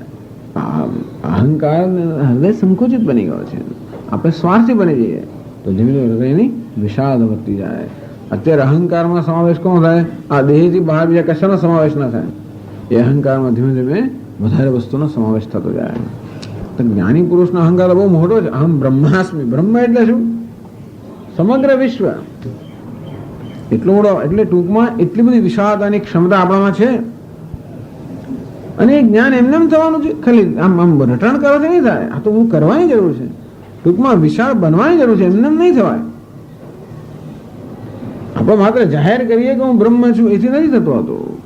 જ્યાં સુધી વસ્તુ જીવનમાં ન આવે એ માટેનો આપણે પ્રયત્ન ન કરીએ ત્યાં સુધી વિશાળતા આવતી નથી હોતી. અને તેથી એટલા એને યોગ કહેવામાં આવે છે. ટૂંકમાં આ બધા મૂલ્યોનું આપણે જીવનમાં પાલન કરવાનું હોય છે, એ પ્રકારે જીવવાનો પ્રયત્ન કરવાનો હોય છે. નિર્મમ નિરહંકાર સમ દુઃખ સુખ. સમ દુઃખ સુખ, આ સમતાની વાત તો ભગવાન સર્વત્ર કરતા આવ્યા છે. તો દુઃખ અને સુખમાં સમાન છે એવું ક્યારે કહેવાય? એને સિર્ફ સમજાવે છે. આગળ જો ભાષ્યમાં કહે છે સમ દુઃખ સુખ સમે દુઃખ સુખે. શું સરસ સમજાવે છે. એને સમાન ક્યારે કહે? દ્વેષ રાગયો અપ્રવર્તકે. સુખ અને દુઃખ બંને આપણા પર પ્રભાવ જન્માવતા હોય છે, બંને આપણને પ્રભાવિત કરતા હોય છે. સુખ પણ પ્રભાવિત કરે છે, પ્રભાવિત કરે આપણામાં રાગ જન્માવીને. દુઃખ તો પ્રભાવિત કરતું હોય છે આપણામાં દ્વેષ જન્માવીને. આમ સામાન્ય રીતે આપણે કશાક ને કશાકના પ્રભાવમાં જ જીવતા હોઈએ છીએ, ભાગ્યે સ્વતંત્ર હોઈએ છીએ. અને એની વસ્તુ પરિસ્થિતિ અનુકૂળ હોય, જેને આપણે સુખ કહીએ, અનુકૂળ એટલે અનુકૂળ સુખ પણ ક્યારે હોય એ પણ ભ્રમ જ છે. બધા પાછા એની પર આપણે ચર્ચા કરશું પછી. પણ સુખ અને દુઃખ પણ ભ્રમ જ છે. સુખ ક્યારે જન્મે? અનુકૂળ હોય ત્યારે સુખ જન્મે. સુખ ક્યારે જન્મે? પ્રતિકૂળ હોય ત્યારે દુઃખ જન્મે. આ સામાન્ય નિયમ છે. અનુકૂળ હોય ત્યારે રાગ અને પ્રતિકૂળ હોય ત્યારે દ્વેષ, કે અનુકૂળ હોય ત્યારે સુખ અને પ્રતિકૂળ હોય દુઃખ. પણ અનુકૂળ શું ને પ્રતિકૂળ શું એ પણ આખા મનના જ ખ્યાલ છે. અનુકૂળતા અને પ્રતિકૂળતા એ પણ મનનો એક ભ્રમ છે. ભ્રમ છે અર્થાત એ કોઈ વસ્તુનો સ્વભાવ નથી, જેટલો મનનો ભ્રમ છે.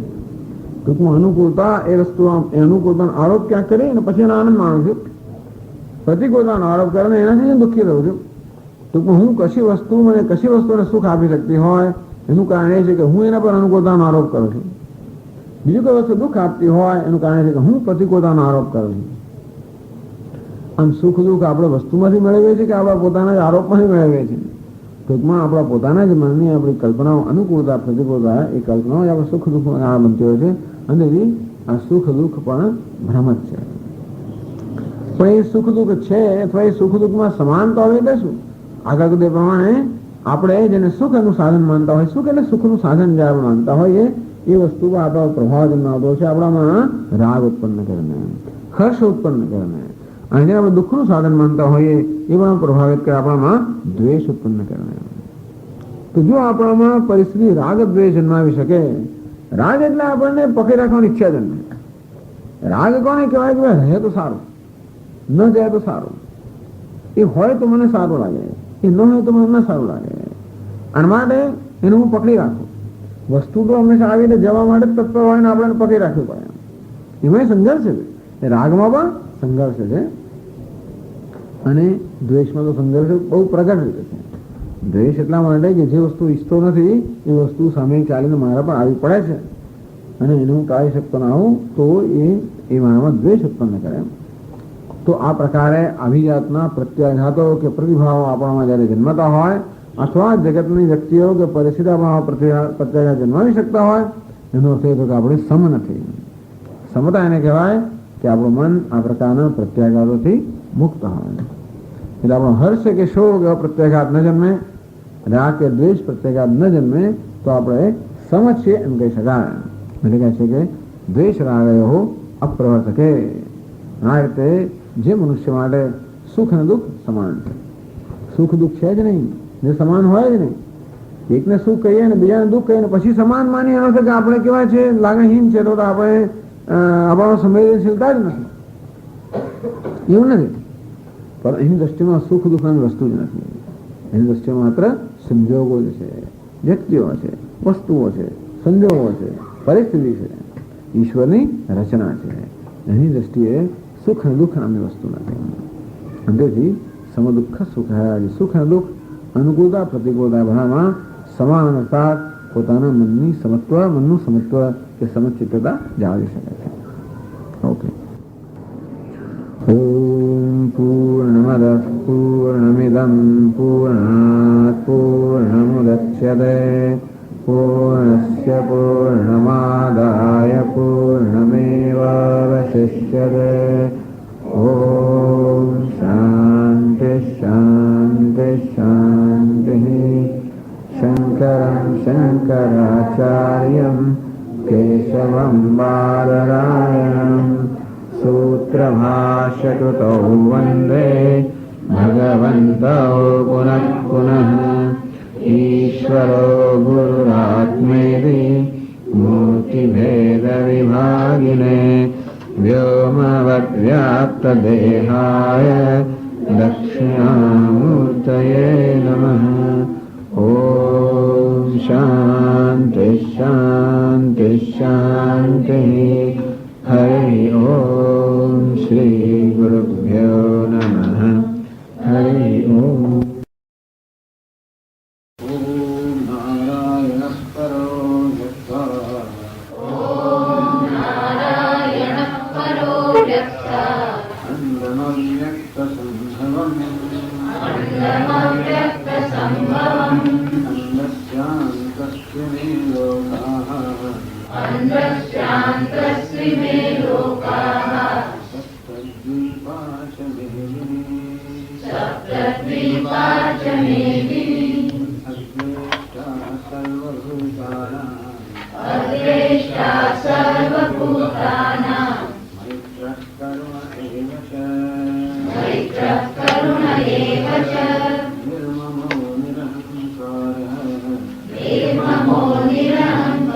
अक्षरोपासकानां सम्यक् दर्शननिष्ठानां संन्यासिनां त्यक्त सर्वेषां.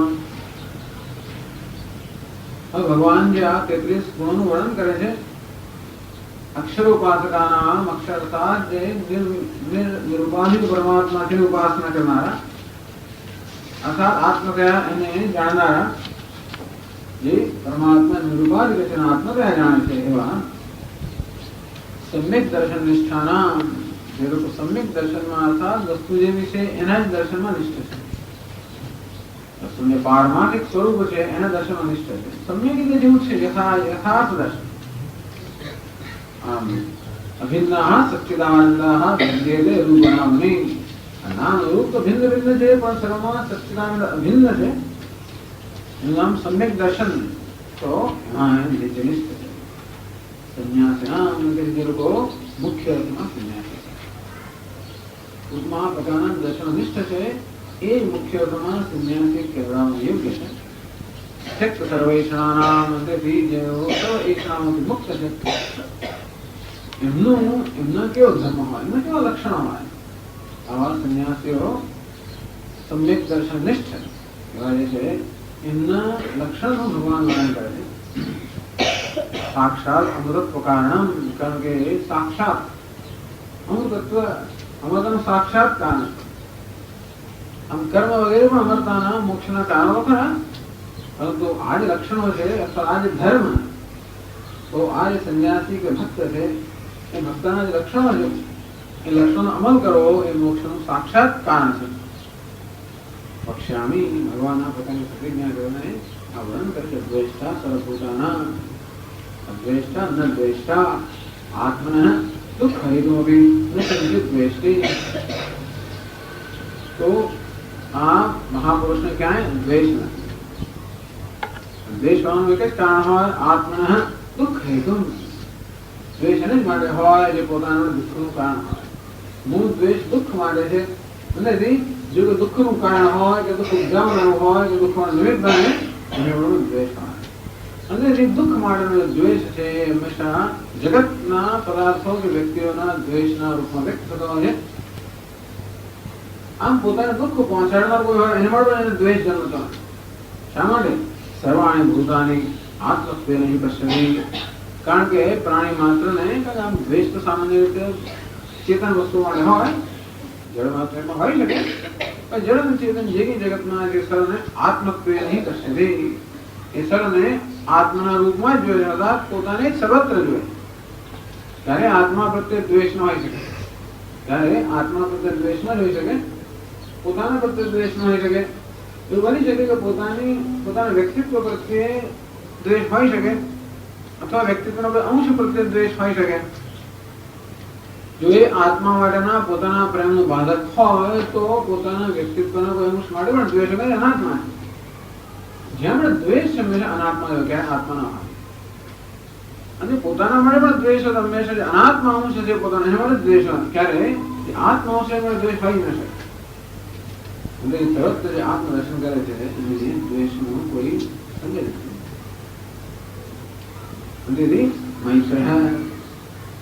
કોઈ એમ કે અદ્વેષ્ટા છે ઉદાસીન અદ્વેષ ક્યાં દ્વેષ કરતો નથી આપણે ઉદાસીન અથવા પછી જગતમાં કઈ પડી જ નથી ઉદાસીન જે ખબર જે હોય તે ખબર નહીં મૈત્ર મિત્ર એવો મૈત્ર નથી ઉદાસીન ક્યારે ઉદાસીન નથી આવતો. એટલે ખરો અદ્વેષ્ટા કોને કહેવાય? અદ્વેષ્ટા એ આંતરિક વસ્તુ છે આપણને ના દેખાય પણ છતાં એનામાં અદ્વેષ્ટા કે દ્વેષનો અભાવ છે એવું ક્યાં કહેવાય? ઉદાસીનતાને પણ દ્વેષનો અભાવ માનવામાં આવતો હોય છે કે નહીં? ઉદાસીનતા દ્વેષનો અભાવ નથી. ઉદાસીનતા એટલે તટસ્થતા નિરપેક્ષતા એટલે જેને કશું પડી જ ના હોય એ પ્રકાર એટલે જે બીજાને કોઈ દરકાર જ ના હોય અને આપણે કહીએ ઉદાસીન. તો હું અદ્વેષ્ટા છું મારામાં દ્વેષનો અભાવ છે એ મને ક્યાં ખબર પડે? તો આ દ્વેષ જે વસ્તુને અવરુદ્ધ કરતો હોય છે બાધ કરતો હોય છે એ દ્વેષ બાધક ન રહેવાને કારણે કઈ વસ્તુ છે પ્રગટ થાય. તો કયો આપણો સ્વભાવ છે જેને પ્રગટ થતા દ્વેષ રોકતો હોય મિત્ર? તો ત્યારે જ આપણે દ્વેષથી મુક્ત કરવો એ જયારે મિત્રતા. માત્ર ઉદાસીનતા હોવી એ દ્વેષનો ભાવ નથી. એ તમસ બતાવે. દ્વેષ પણ તમો ગુણ જ છે પણ દ્વેષનો અભાવ માત્ર દ્વેષનો એટલે ઉદાસીનતા એ દ્વેષનો અભાવ નથી પરંતુ એ દ્વેષના અભાવને કારણે મૈત્ર જે મિત્રતા એનો સ્વભાવ છે એ નથી ઉદાસીન કદાચ નથી આપોઆપ સ્નેહ મિત્ર એટલે સ્નેહ સ્વાભાવિક સ્નેહ છે એ સર્વત્ર વ્યક્ત થતો હોય. એટલે સર્વભૂતાનામ મૈત્ર સર્વભૂતાનામ દ્વેષ્ટા પ્રાણી માત્ર પ્રત્યે દ્વેષથી મુક્ત સર્વભૂતાનામ મૈત્ર પ્રાણી માત્ર માનવીને મિત્ર. ક્યાંય દ્વેષ જ ના હોય તો બીજું હોય મિત્રતા હોય નથી. ઘણી વાર આવી રીતે કોઈ નકારાત્મક વસ્તુ પણ કહેવામાં આવતી તો ખબર ના પડે કે છે શું. દ્વેષતા એ દ્વેષનો અભાવ નકારાત્મક ના હોય તો એવું લાગે છે મિત્ર સર્વત્ર મિત્ર. અન્યસ્મિન શત્રુ કથમ મૈત્રત્વ? તો સામેવાળો શત્રુ મિત્રતા કેમ હોઈ શકે? સામેવાળો આપણો દ્વેષ છે. હું કોનો દ્વેષ કરતો નથી બીજા મને દ્વેષ કરતા હું કોનો શત્રુ બીજો મારો શત્રુ છે તો કેમ મૈત્રમાં હોય શકે? કરુણા દુઃખ દાતા આપી કરુણાયાન બાંધે એટલી કરુણા. અન્યસ્મિન મિત્રૌ સતી કથમ મૈત્રત્વમ અન્યસ્મિન શત્રૌ સતી. પ્રશ્ન કર અદ્વેષ્ટા સર્વભૂતાનામ મૈત્ર કરુણ. કરુણતા સમજાવે છે કે બીજો જયારે આપણો શત્રુ હોય તો આપણે કેમ મિત્ર હોઈ શકીએ? કરુણ દુઃખ દાતાનાપી કરુણયા અને બાધુમિષ્ટે. દુઃખ પોતાને આપતો હોય છતાં પણ એના પ્રત્યે કરુણા હોવાને કારણે કોઈ પ્રતિકાર થતો નથી કે દ્વેષ જન્મતો નથી. હદ વગરની વસ્તુ છે. કોઈ પોતાને દુઃખ આપતો હોય તો દ્વેષ કેમ ન જન્મે? એવું જ હોય કારણ કે કહ્યું ને આગળ સર્વાણી ભૂતાની આત્મત્વ નહીં પશ્યતી. પ્રાણી માત્રને આત્મ સ્વરૂપથી જુદો હોવાને કારણે જે દુઃખ આપનાર છે એનામાં પણ એને આત્માના દર્શન ક્યારે થાય? ટૂંકમાં એની દ્રષ્ટિ કેટલી પારદર્શક હશે. બહારથી દેખાય છે કે દુઃખ આપી રહ્યો છે કરડી રહ્યો છે કે આપણે પીડા આપી રહ્યો છે અને છતાં પણ માત્ર નામ રૂપ છે. એટલે એ વસ્તુ એની સત્તા કેટલી છે અને એ દુઃખ આપનાર હોવા છતાં પણ એનો મૂળ સ્વભાવ બાધિત થતો નથી. ટૂંકમાં વ્યક્તિત્વના સ્તર પર કે ઉપાધિના સ્તર પર ગમે તે પ્રકારના ગુણદોષ હોય અને છતાં પણ જે મૂળભૂત આત્મ તત્વ છે એને ક્યારેય પણ સ્પર્શતું નથી. અર્થાત એ આત્મા સદા એવો જ શુદ્ધ નિર્મળ જ છે. સામાન્ય રીતે વ્યક્તિત્વ પરથી હંમેશા પર્સનાલિટી એટલે કે પ્રકૃતિ એ પ્રકૃતિ પરથી જ હંમેશા પુરુષનો નિર્ણય થતો હોય છે. આ પ્રકૃતિ અને પુરુષ વચ્ચેનો વિવેક ન થવાને કારણે પ્રકૃતિના ગુણો પર પુરુષ પર અધ્યારોપ અર્થાત પ્રકૃતિના સ્તરથી પુરુષનું હંમેશા મૂલ્યાંકન થાય. એટલે પ્રકૃતિ પર મિત્ર હોય તો પુરુષ પણ મિત્ર છે. પ્રકૃતિમાં શત્રુત્વ હોય તો પુરુષ પણ શત્રુ છે કે નહીં? આ શત્રુતા ક્યાં છે? પ્રકૃતિમાં છે. એ ત્યાં શત્રુતા હોવા છતાં પણ એ પુરુષનો જે આત્મત્વ છે એ જોઈ શકે. ને કેટલી નિષ્ઠા છે કે આવા કોઈ પ્રકારના બહારના વ્યક્તિત્વના કોઈ ગુણ દોષ એને પોતાની નિષ્ઠાને ચલાયમાન કરતા નથી. ગુણહાવર્તન દૈત્યવ યોવતિષ્ઠતિ ન ઇંગતે. આ તો બધું ગુણોનું જ વર્તન છે. આ એક ગુણનું પેકેટ આ બીજા ગુણના પેકેટ સાથે વર્તી રહ્યું છે. અને તેથી એ જાણતો હોવાને કારણે ક્યારે પણ પોતાના આત્મનિષ્ઠામાં જરાય ચલાયમાન થતો નથી. બહુ દ્રઢ નિશ્ચય, અત્યંત દ્રઢ નિશ્ચય. પેલા કે ને મેરું ચડે તો પણ જેનું મન ના ચડે. પાનભાઈ ને પેલા ગાય છે ને ગંગા સતી, મેરું ચડે તો પણ જેનું મન ના ચડે. મેરું મન આપણું તરત ચડી જાય. જરાક ઘણું ગમતી વસ્તુ હોય તોય મન ચડી જાય. અણગમતીમાં ચડી જાય તો વાંધો, ગમતી તોય ચડી જાય. અણગમતીમાં ચડેનો પ્રશ્ન જ મેરું ચડે. પેલું મહાન એટલે આવો વજ્રપાત થતો હોય છતાં પણ જેનું મન ચલાયમાન થાય એટલે દ્રઢ નિષ્ઠાની વાત કરે છે. એટલે કે આત્મત્વ અભિન્ના સચ્ચિદાનંદા ભિદ્યતે રૂપનામની. આ સચ્ચિદાનંદ અભિન્ન છે. ખવાય અગ્નિ જલોર્વેશુ દેવતિર્યંગ નરાદિશુ. પંચમહાભૂત હોય કે ભૌતિક તત્વો બધા હોય, દેવતિર્યક નર જે કે હોય બધામાં સચ્ચિદાન અસ્થિ ભાતિ પ્રિય અભિન્ન છે. અસ્થિ ભાતિ પ્રિય સમ્યક દર્શન નિષ્ઠ, એના દર્શનમાં જે નિષ્ઠ છે એ જ સત્ય છે અને એ જ હું છું અને એ જ છે, એ સિવાય કશું છે જ નહીં. ન છે મચ્છાની ભૂતાની. એટલે ટૂંકમાં એનું અસ્તિત્વ જ નથી. જેને માટે એમ પણ કહીએ વ્યવહારમાં હોવા છતાં પણ મિથ્યાત્વ નિશ્ચયમાં જે દ્રઢ છે, અથવા તો એનું ઈશ્વર દર્શન પણ એટલું બધું સ્પષ્ટ છે કે કોઈ પણ રૂપમાં આવે ને ઈશ્વર દર્શન થાય. મિત્રના રૂપમાં આવે કે પછી ભલે શત્રુના રૂપમાં આવે. તો ઈશ્વર માટે કરુણા પણ કેમ હોય? તો કરુણા હંમેશા વ્યક્તિ માટે છે. જોઈને કેટલો દુઃખી થાય છે માણસ. એનું આ પ્રકારનું દુષ્ટ વર્તન છે, બાહ્ય દુષ્ટ વર્તન, પણ અંદરના કેટલા બધા દુઃખમાં જ જન્મેલું છે. માણસ જ્યારે આપણા પર આક્રમણ કરતો હોય, આઘાત કરતો હોય, દ્વેષ ભાવ રાખતો હોય, ત્યારે અંદર અત્યંત પીડા રહેલી છે. જેટલો વધારે ક્રોધ એટલી વધારે પીડા, જેટલું વધારે દુષ્ટ વર્તન બહારથી એટલે અંદર વધારે પીડા. એટલે એ દુષ્ટ વર્તનને જોવાનું પેલી પીડા જ દેખાય છે. દેખાય છે શું? માત્ર સપાટી પર ભલે દુષ્ટ વર્તન હોય છતાં પણ વ્યક્તિ કોર પર્સન, કોર અંદર શું દેખાય છે? તો કે એને પેલો દુઃખી વ્યક્તિ દેખાય છે અને એના પ્રત્યે કરુણા છે. તો વ્યક્તિત્વને જુએ ત્યારે કરુણા, આત્માને જોઈએ ત્યારે અદ્વેષ્ટા, અને જોડે જોડે વ્યવહારની અંદર એનો મિત્રતા. અદ્વેષ્ટા સર્વભૂતાનામ અદ્વેષ્ટા, સર્વભૂતાનામ મૈત્ર, સર્વભૂતાનામ કરુણા. મય્યર નિર્મમો નિરહંકાર નિર્મમ મમ ઇતિ પ્રત્યવર્જિત. જેના મમ મારું છે એ પ્રકારનો પ્રત્યય, એટલે એ પ્રકારની વૃત્તિ જન્મતી જ નથી. કશાને જોઈને મારું એ પ્રકારની વૃત્તિ જ જન્મતી નથી. આપણે જોઈએ જાત જાતની વૃત્તિ જન્મે. દરેક વસ્તુ જોઈએ એટલે દરેક વૃત્તિ જન્મે. આ જોયું એટલે મારું એવી વૃત્તિ જન્મે, આ જોયું એટલે કે એમનું એવી વૃત્તિ. દરેક વસ્તુ કઈ વૃત્તિ જન્માવતી હોય છે. આ વસ્તુ તો હું જોઉં, આ પુસ્તક તો હું જોઉં, માઇક્રોફોનમાં જોઉં, આ બધું જોઉં. એટલે પુસ્તક છે, માઇક્રોફોન છે, ટેબલ છે, આ બધા એ બધી વૃત્તિઓ જન્મે. પણ જો એક બીજું પૂછડું પણ જન્મે. શું જન્મે? મારું, તારું, આવી પણ એક વૃત્તિ જન્મે. આમ વસ્તુઓ મારા મનમાં મારું એ પ્રકારની વૃત્તિ જન્માવા સમર્થ છે. આપણું કશું કોઈ ત્યારે જ આ બધી વૃત્તિ વસ્તુઓ જન્માવી શકે, નહીં તો કોઈ ના જન્માવી શકે. દુનિયાની વસ્તુઓ કશાય પ્રકારની વૃત્તિ આપણે જન્માવી શકે. ગમો અણગમો, મારું તારું, ગમે રાગ અભ્યાસ કોઈ જન્માવી કેમ શકે? આપણામાં એના માટેની કંઈક અવકાશ છે. ટૂંકમાં આપણામાં કશું છે જેને કારણે એ વસ્તુ જન્માવી શકે. તો મારું એવું કહેવાનું કેમ જરૂર પડે? This is my house, my car, my this thing, my student, mama, my whatever. આ મમા આવું જરૂર કેમ પડે છે? કારણ કે કોઈને કોઈ પ્રકારની સિક્યોરિટી, કોઈને કોઈ પ્રકારની આપણે અમારી સલામત કંઈક શોધતા હોઈએ છીએ. મને સંતોષ થાય કે આ મારું છે. એ મારાપણાને કારણે, માલિકીને પ્રમાણે, માલિકીની ભાવનાને કારણે હું કંઈક સલામત ન હોઉં. હું સ્વયં કેવો સલામત છું. આ બધી વસ્તુઓથી સલામતી, જે વસ્તુને સલામતી આપતી હોય, તો એમને એની ઉપર આવી જાતનો છે મમ ભાવ અથવા તો માલિકીની ભાવના. આ માલિકીની ભાવના પણ પોતાની નિર્ભરતા જ બતાવે છે કે એ બધાની સાથે જ હું કંઈક પૂર્ણ છું એવું મને લાગે. આ બધું હોય તો કંઈક વ્યવસ્થિત છું કે છું, સ્વીકાર્ય છે એવું લાગે. એ બધા વગર હું કેવું બની જવું? અત્યંત અસહાય બની જવું. ટૂંકમાં સહાયની જે જરૂર છે આપણને, એને કારણે આ બધી માલિકીની ભાવના જરૂર પડતી હોય છે. એ પણ બધી ડિફેન્સ મેકે આ બધી જરૂરતની વસ્તુઓ છે.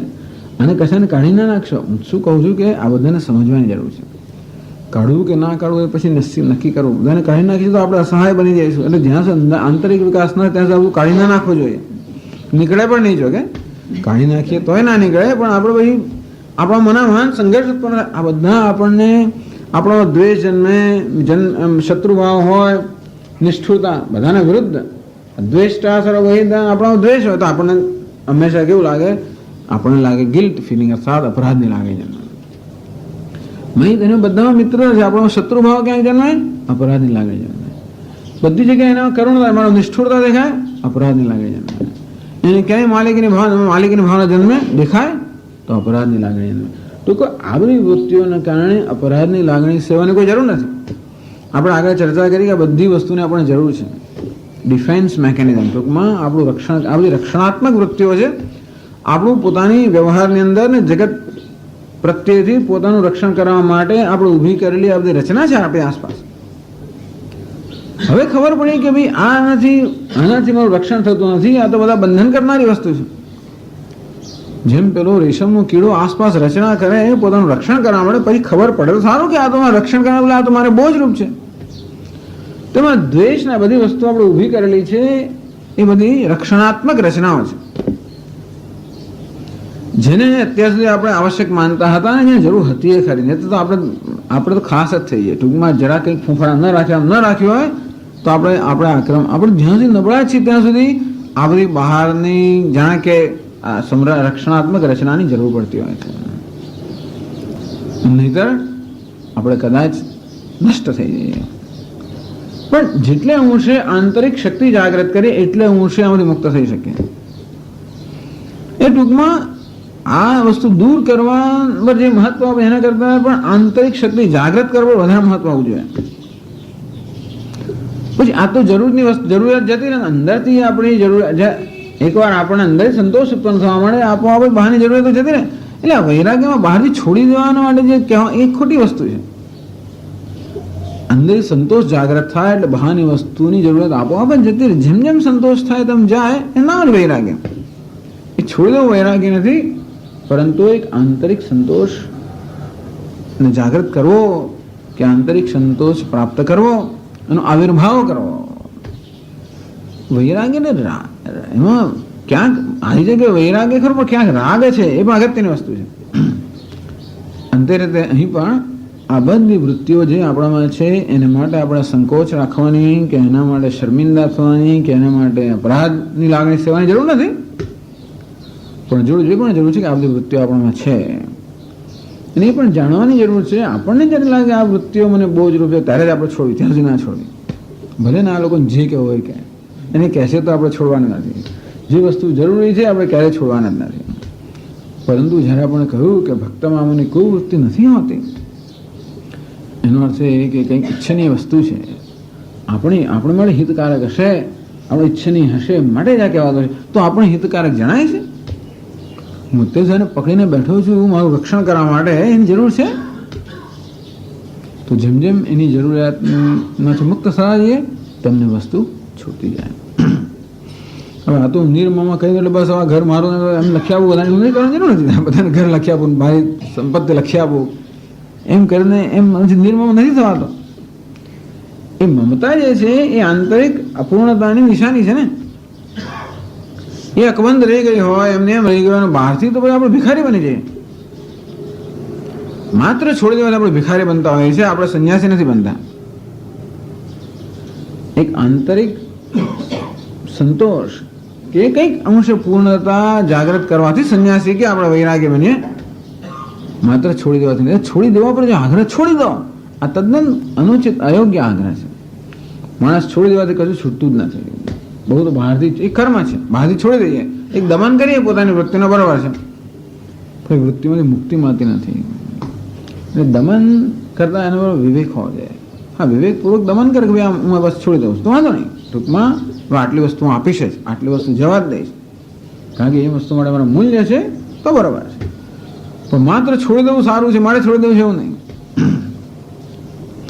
તેમ બહારની વસ્તુ જવા દો, વૃત્તિઓને પણ છોડવાની જરૂર નથી. જ્યાં સુધી વૃત્તિઓને છોડવાની જરૂરિયાત આપણે ન જણાય ત્યાં સુધી છોડવાની જરૂર નથી. છૂટતી નથી અને છોડવાની જરૂર નથી. એ બધું છે માટે આપણે કે અપરાધની કે શરમની લાગણી સેવાની જરૂર નથી અને એનું અભિમાન લેવાની જરૂર નથી કે હા મારામાં તો મમતા છે, એવું પણ જરૂર નથી. એ માટે આપણે નિષ્પક્ષ જવાની, નિરપેક્ષ થવાની જરૂર કે છે મનની અંદર આ પ્રકારની વૃત્તિઓ છે, મારી નથી ને કોઈની નથી, મનની છે. મારી નથી માટે મારે છૂટવાનું નથી એવું નથી કે આ હશે તો મને દમન કર્યા જ કરવાની છે. અંતેથી મારું અવરોધરૂપ તો છે જ, પણ એને માટે પોતાની જાતને જવાબદાર ઠેરવવાની જરૂર નથી કે એના માટે પોતે કોઈ દોષ ઉડવાની જરૂર નથી. સાથે સાથે એમાંથી મુક્ત થવા માટે તત્પર રહેવાની આવશ્યકતા તો છે.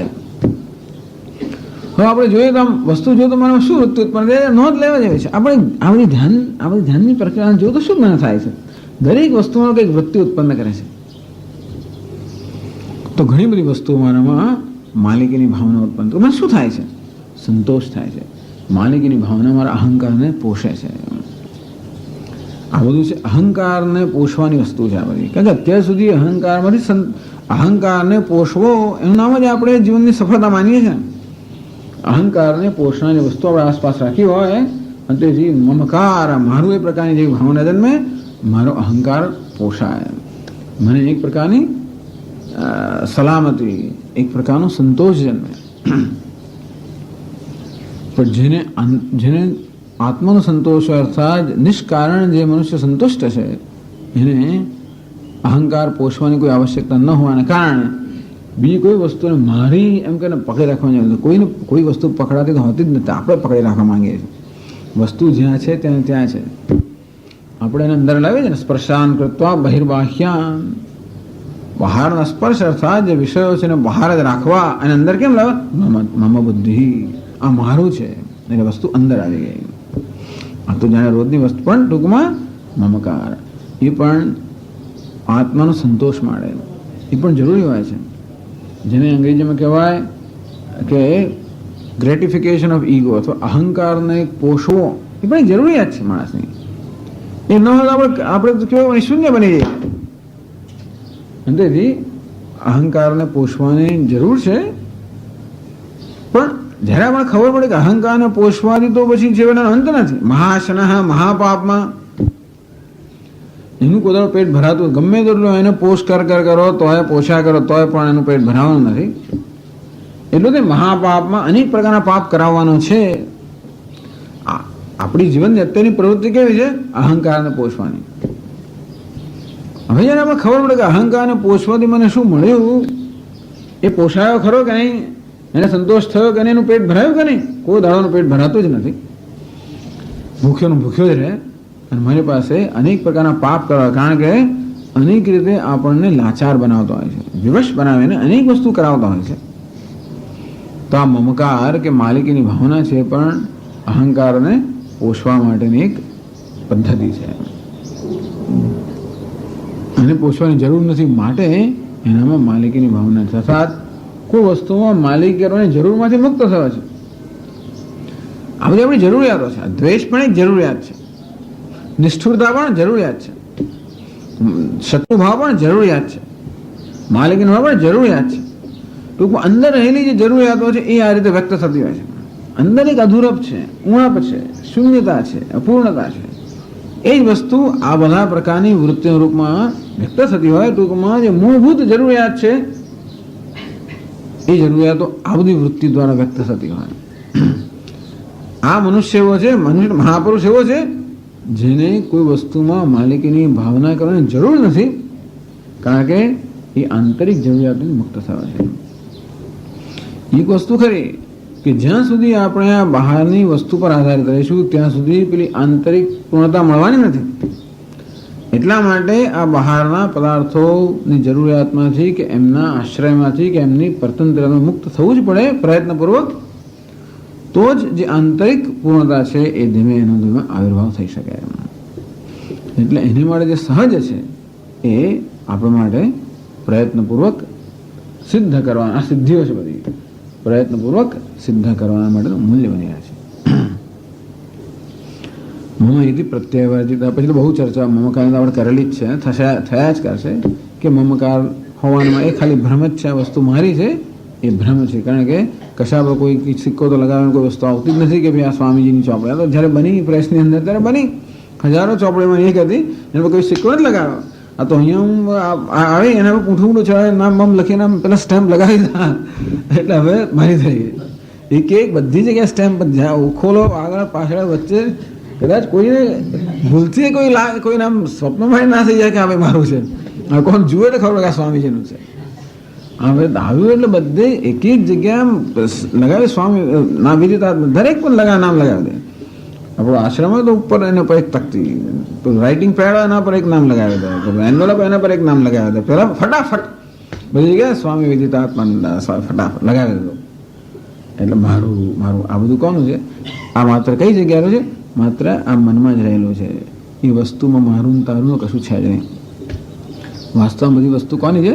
જેણે બનાવી છે એની છે, ઈશ્વરની છે. અંતેથી મા ગૃદ કસ્ય સ્વિધનમ. આ કસ્ય સ્વિધનમ કોનું આ ધન છે? કસ્ય એટલે બ્રહ્મણ પરમાત્માનું આ સર્વ ધન છે. અને એના માટે કોઈ પ્રકારની લોભ કે લાલચ ના હોવી જોઈએ. તો માલિકીની ભાવના પણ ના હોવી જોઈએ. કારણ કે વાસ્તવમાં આપણું કયું છે જ નહીં. પણ જરાય સરળ નથી. મેં કહ્યું પ્રમાણે માલિકીની ભાવના તો અત્યારે બહુ એટલા માટે જરૂરી છે કે જેથી મને એક પ્રકારની સુરક્ષાની લાગણી ઉત્પન્ન કરે છે. અને તેથી જ્યાં સુધી આંતરિક રીતે આપણે સુરક્ષિત નથી ત્યાં સુધી આ માલિકીની ભાવનાની જરૂર છે. પરંતુ ધીમે આપણે જોઈએ કે આ માલિકીની ભાવના જે સુરક્ષા ઉત્પન્ન એ પણ ભ્રમ છે. જે માલિકીની ભાવના ભ્રમ છે તે જ રીતે માલિકીની ભાવના જે સુરક્ષા ઉત્પન્ન કરે છે એ પણ ભ્રમ છે. તો આવું જેમ જેમ સમજ પડે તેમ પછી આપણે એમાંથી મુક્ત થતા જઈએ. અને હું આ મારું જેમ નથી કહેતો એ માટે માલિકીની ભાવના નથી એવું પણ નથી. ધારો કે એમ કહું કે હું એને મારું નથી કહેતો ભાઈ આ તો છે આશ્રમનું છે ને ફલાણું છે એમ ધારો કે કહું.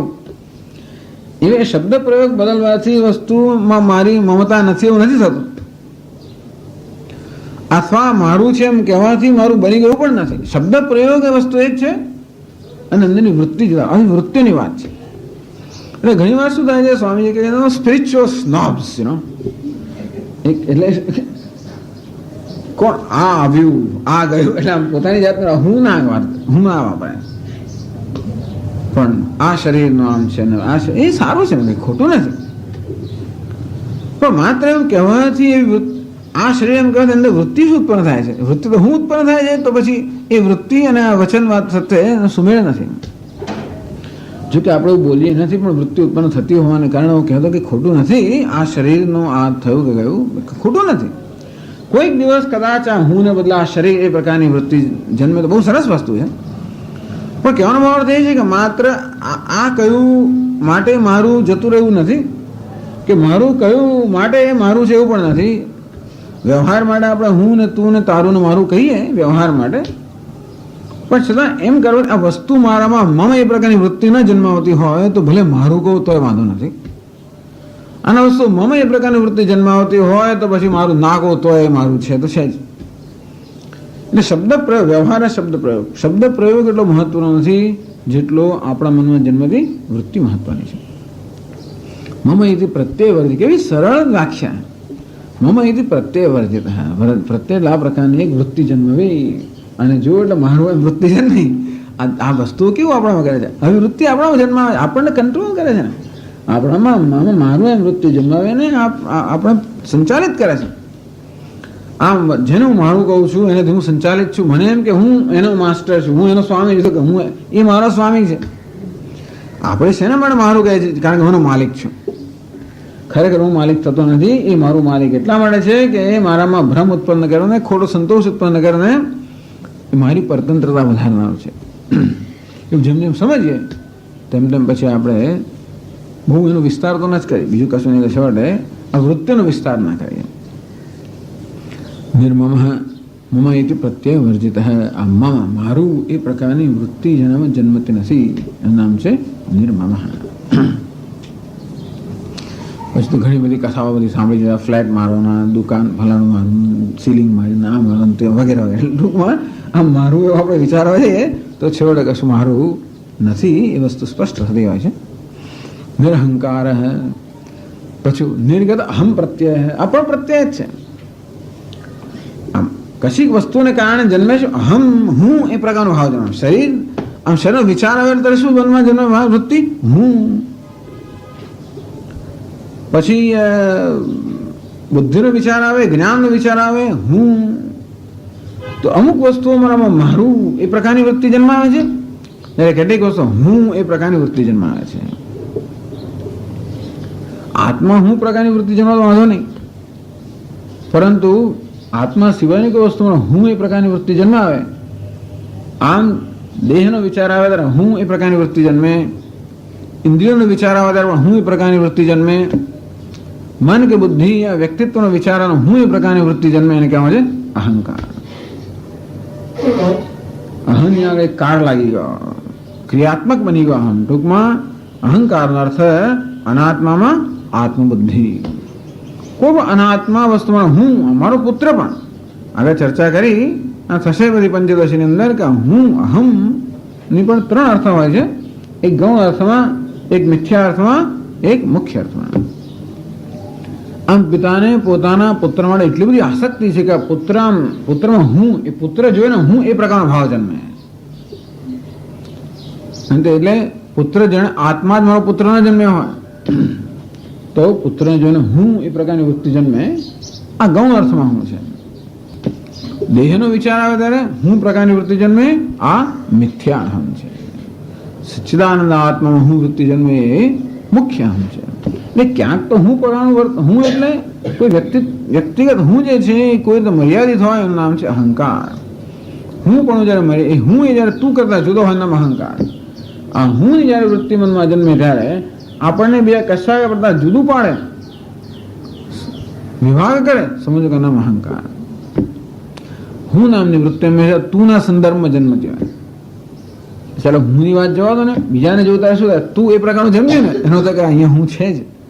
કદાચ હું એમ હું તરફ મારું ધ્યાન ન પણ જતું હોય, આને જો તું એ પ્રકારની વૃત્તિ જન્મી, બે કશાને તું પ્રકારની વૃત્તિ યુષ્મત પ્રત્યે જન્મ્યો, એનો છે કે આ અસ્મત પ્રત્યય યુષ્મતનો વિરોધી છે. એ હું જયારે કશાનો વિરોધી હોય ત્યારે અહંકાર. વિરોધીનો અર્થ એ છે કે એક જગ્યાએ હું છે, બીજી જગ્યાએ હું નથી. આવું થાય તો પરસ્પર વિરુદ્ધ સ્વભાવ હો. ક્યાંક હું નથી અને ક્યાંક છે. આ હું જયારે કોઈ રીતે દેશમાં કે કાળમાં કે વસ્તુમાં મર્યાદિત થઈ જાય નામ છે અહંકાર. એ હું એ બધા મર્યાદા મુક્ત થાય એનામાં અહંકાર નથી. પછી હું કહેવાની જરૂર નથી પડતી. પણ જ્યાં ત્યાં હું કોઈ દેશમાં કાળમાં કે વસ્તુમાં મર્યાદિત થઈ ગયો હોય એનો છે અહંકાર. તો હંમેશા એક તો હું આપણે ખ્યાલ કરીએ ત્યારે એ પ્રકારની મર્યાદિતતાનો ખ્યાલ સાથે જન્મતો હોય એનામાં અહંકાર, અથવા તો આ દેહ છે મન બુદ્ધિ વગેરે વિચાર કરીએ ત્યારે પણ હું એ પ્રકારનો ખ્યાલ જન્મતો હોય અનાત્માની અંદર, એનો પણ અહંકાર. અહમ નિર્ગત અહમ પ્રત્યય, જેનામાં કોઈ વસ્તુ આવો સંબંધ હુંનો સંબંધ નથી, મારું એવો પણ સંબંધ નથી, અને હું એ પ્રકારનો ખ્યાલ પણ કોઈ વસ્તુ જન્માવતી નથી. અહંકાર. આ તો એનો અર્થ એ થયો કે આ આત્મ અનાત્મ અવિવેકમાંથી મુક્ત છે. જેને અનાત્મામાં અનાત્મ બુદ્ધિ છે, આત્મામાં આત્મબુદ્ધિ. એથી પણ વધીને જેને માત્ર સર્વત્ર આત્મબુદ્ધિ છે, જેની દ્રષ્ટિમાં કોઈ અનાત્મા છે જ નહીં. કારણ કે પાછો અનાત્મા જુદો હોય અને આત્મા જુદો હોય તો એ પાછો આત્મા એટલે અહમ પાછો મર્યાદિત બની જવાનો છે. એની કોઈ જગ્યાએ અનાત્મા અહું એટલે હું નહીં એ પ્રકારની જેને કઈ વૃત્તિ જ નથી. કેટલી બધી બહુ મોટી વસ્તુ છે, આ તો મહાન વસ્તુ છે. પણ આવું છે. ટૂંકમાં બીજું કંઈ નહીં તો આપણે એટલું વિચારી કરી શકીએ કે આ માત્ર મહાપુરુષનો સ્વભાવ છે, આપણો બધાનો સ્વભાવ છે. એટલો સંતોષ લઈ શકીએ આપણે અત્યારે જે સ્થિતિ હોય ખરી. પરંતુ એ તો હકીકત જ છે કે આ જેને માટે સત્ય છે એ પ્રત્યેક માટે સત્ય છે. એનું જે સ્વરૂપ છે આત્મા કોને કહેવાય, આ બધા લક્ષણો જયારે વર્ણન થાય ત્યારે આત્મા કોને કહેવાય એ વ્યવહારિક ભાષામાં કહેવાય. બોલું અસ્થિ ભાતિ પ્રિય ફલાણા ઢીકા નિત્ય શુદ્ધ બુદ્ધ મુક્ત, આવું બરાબર છે.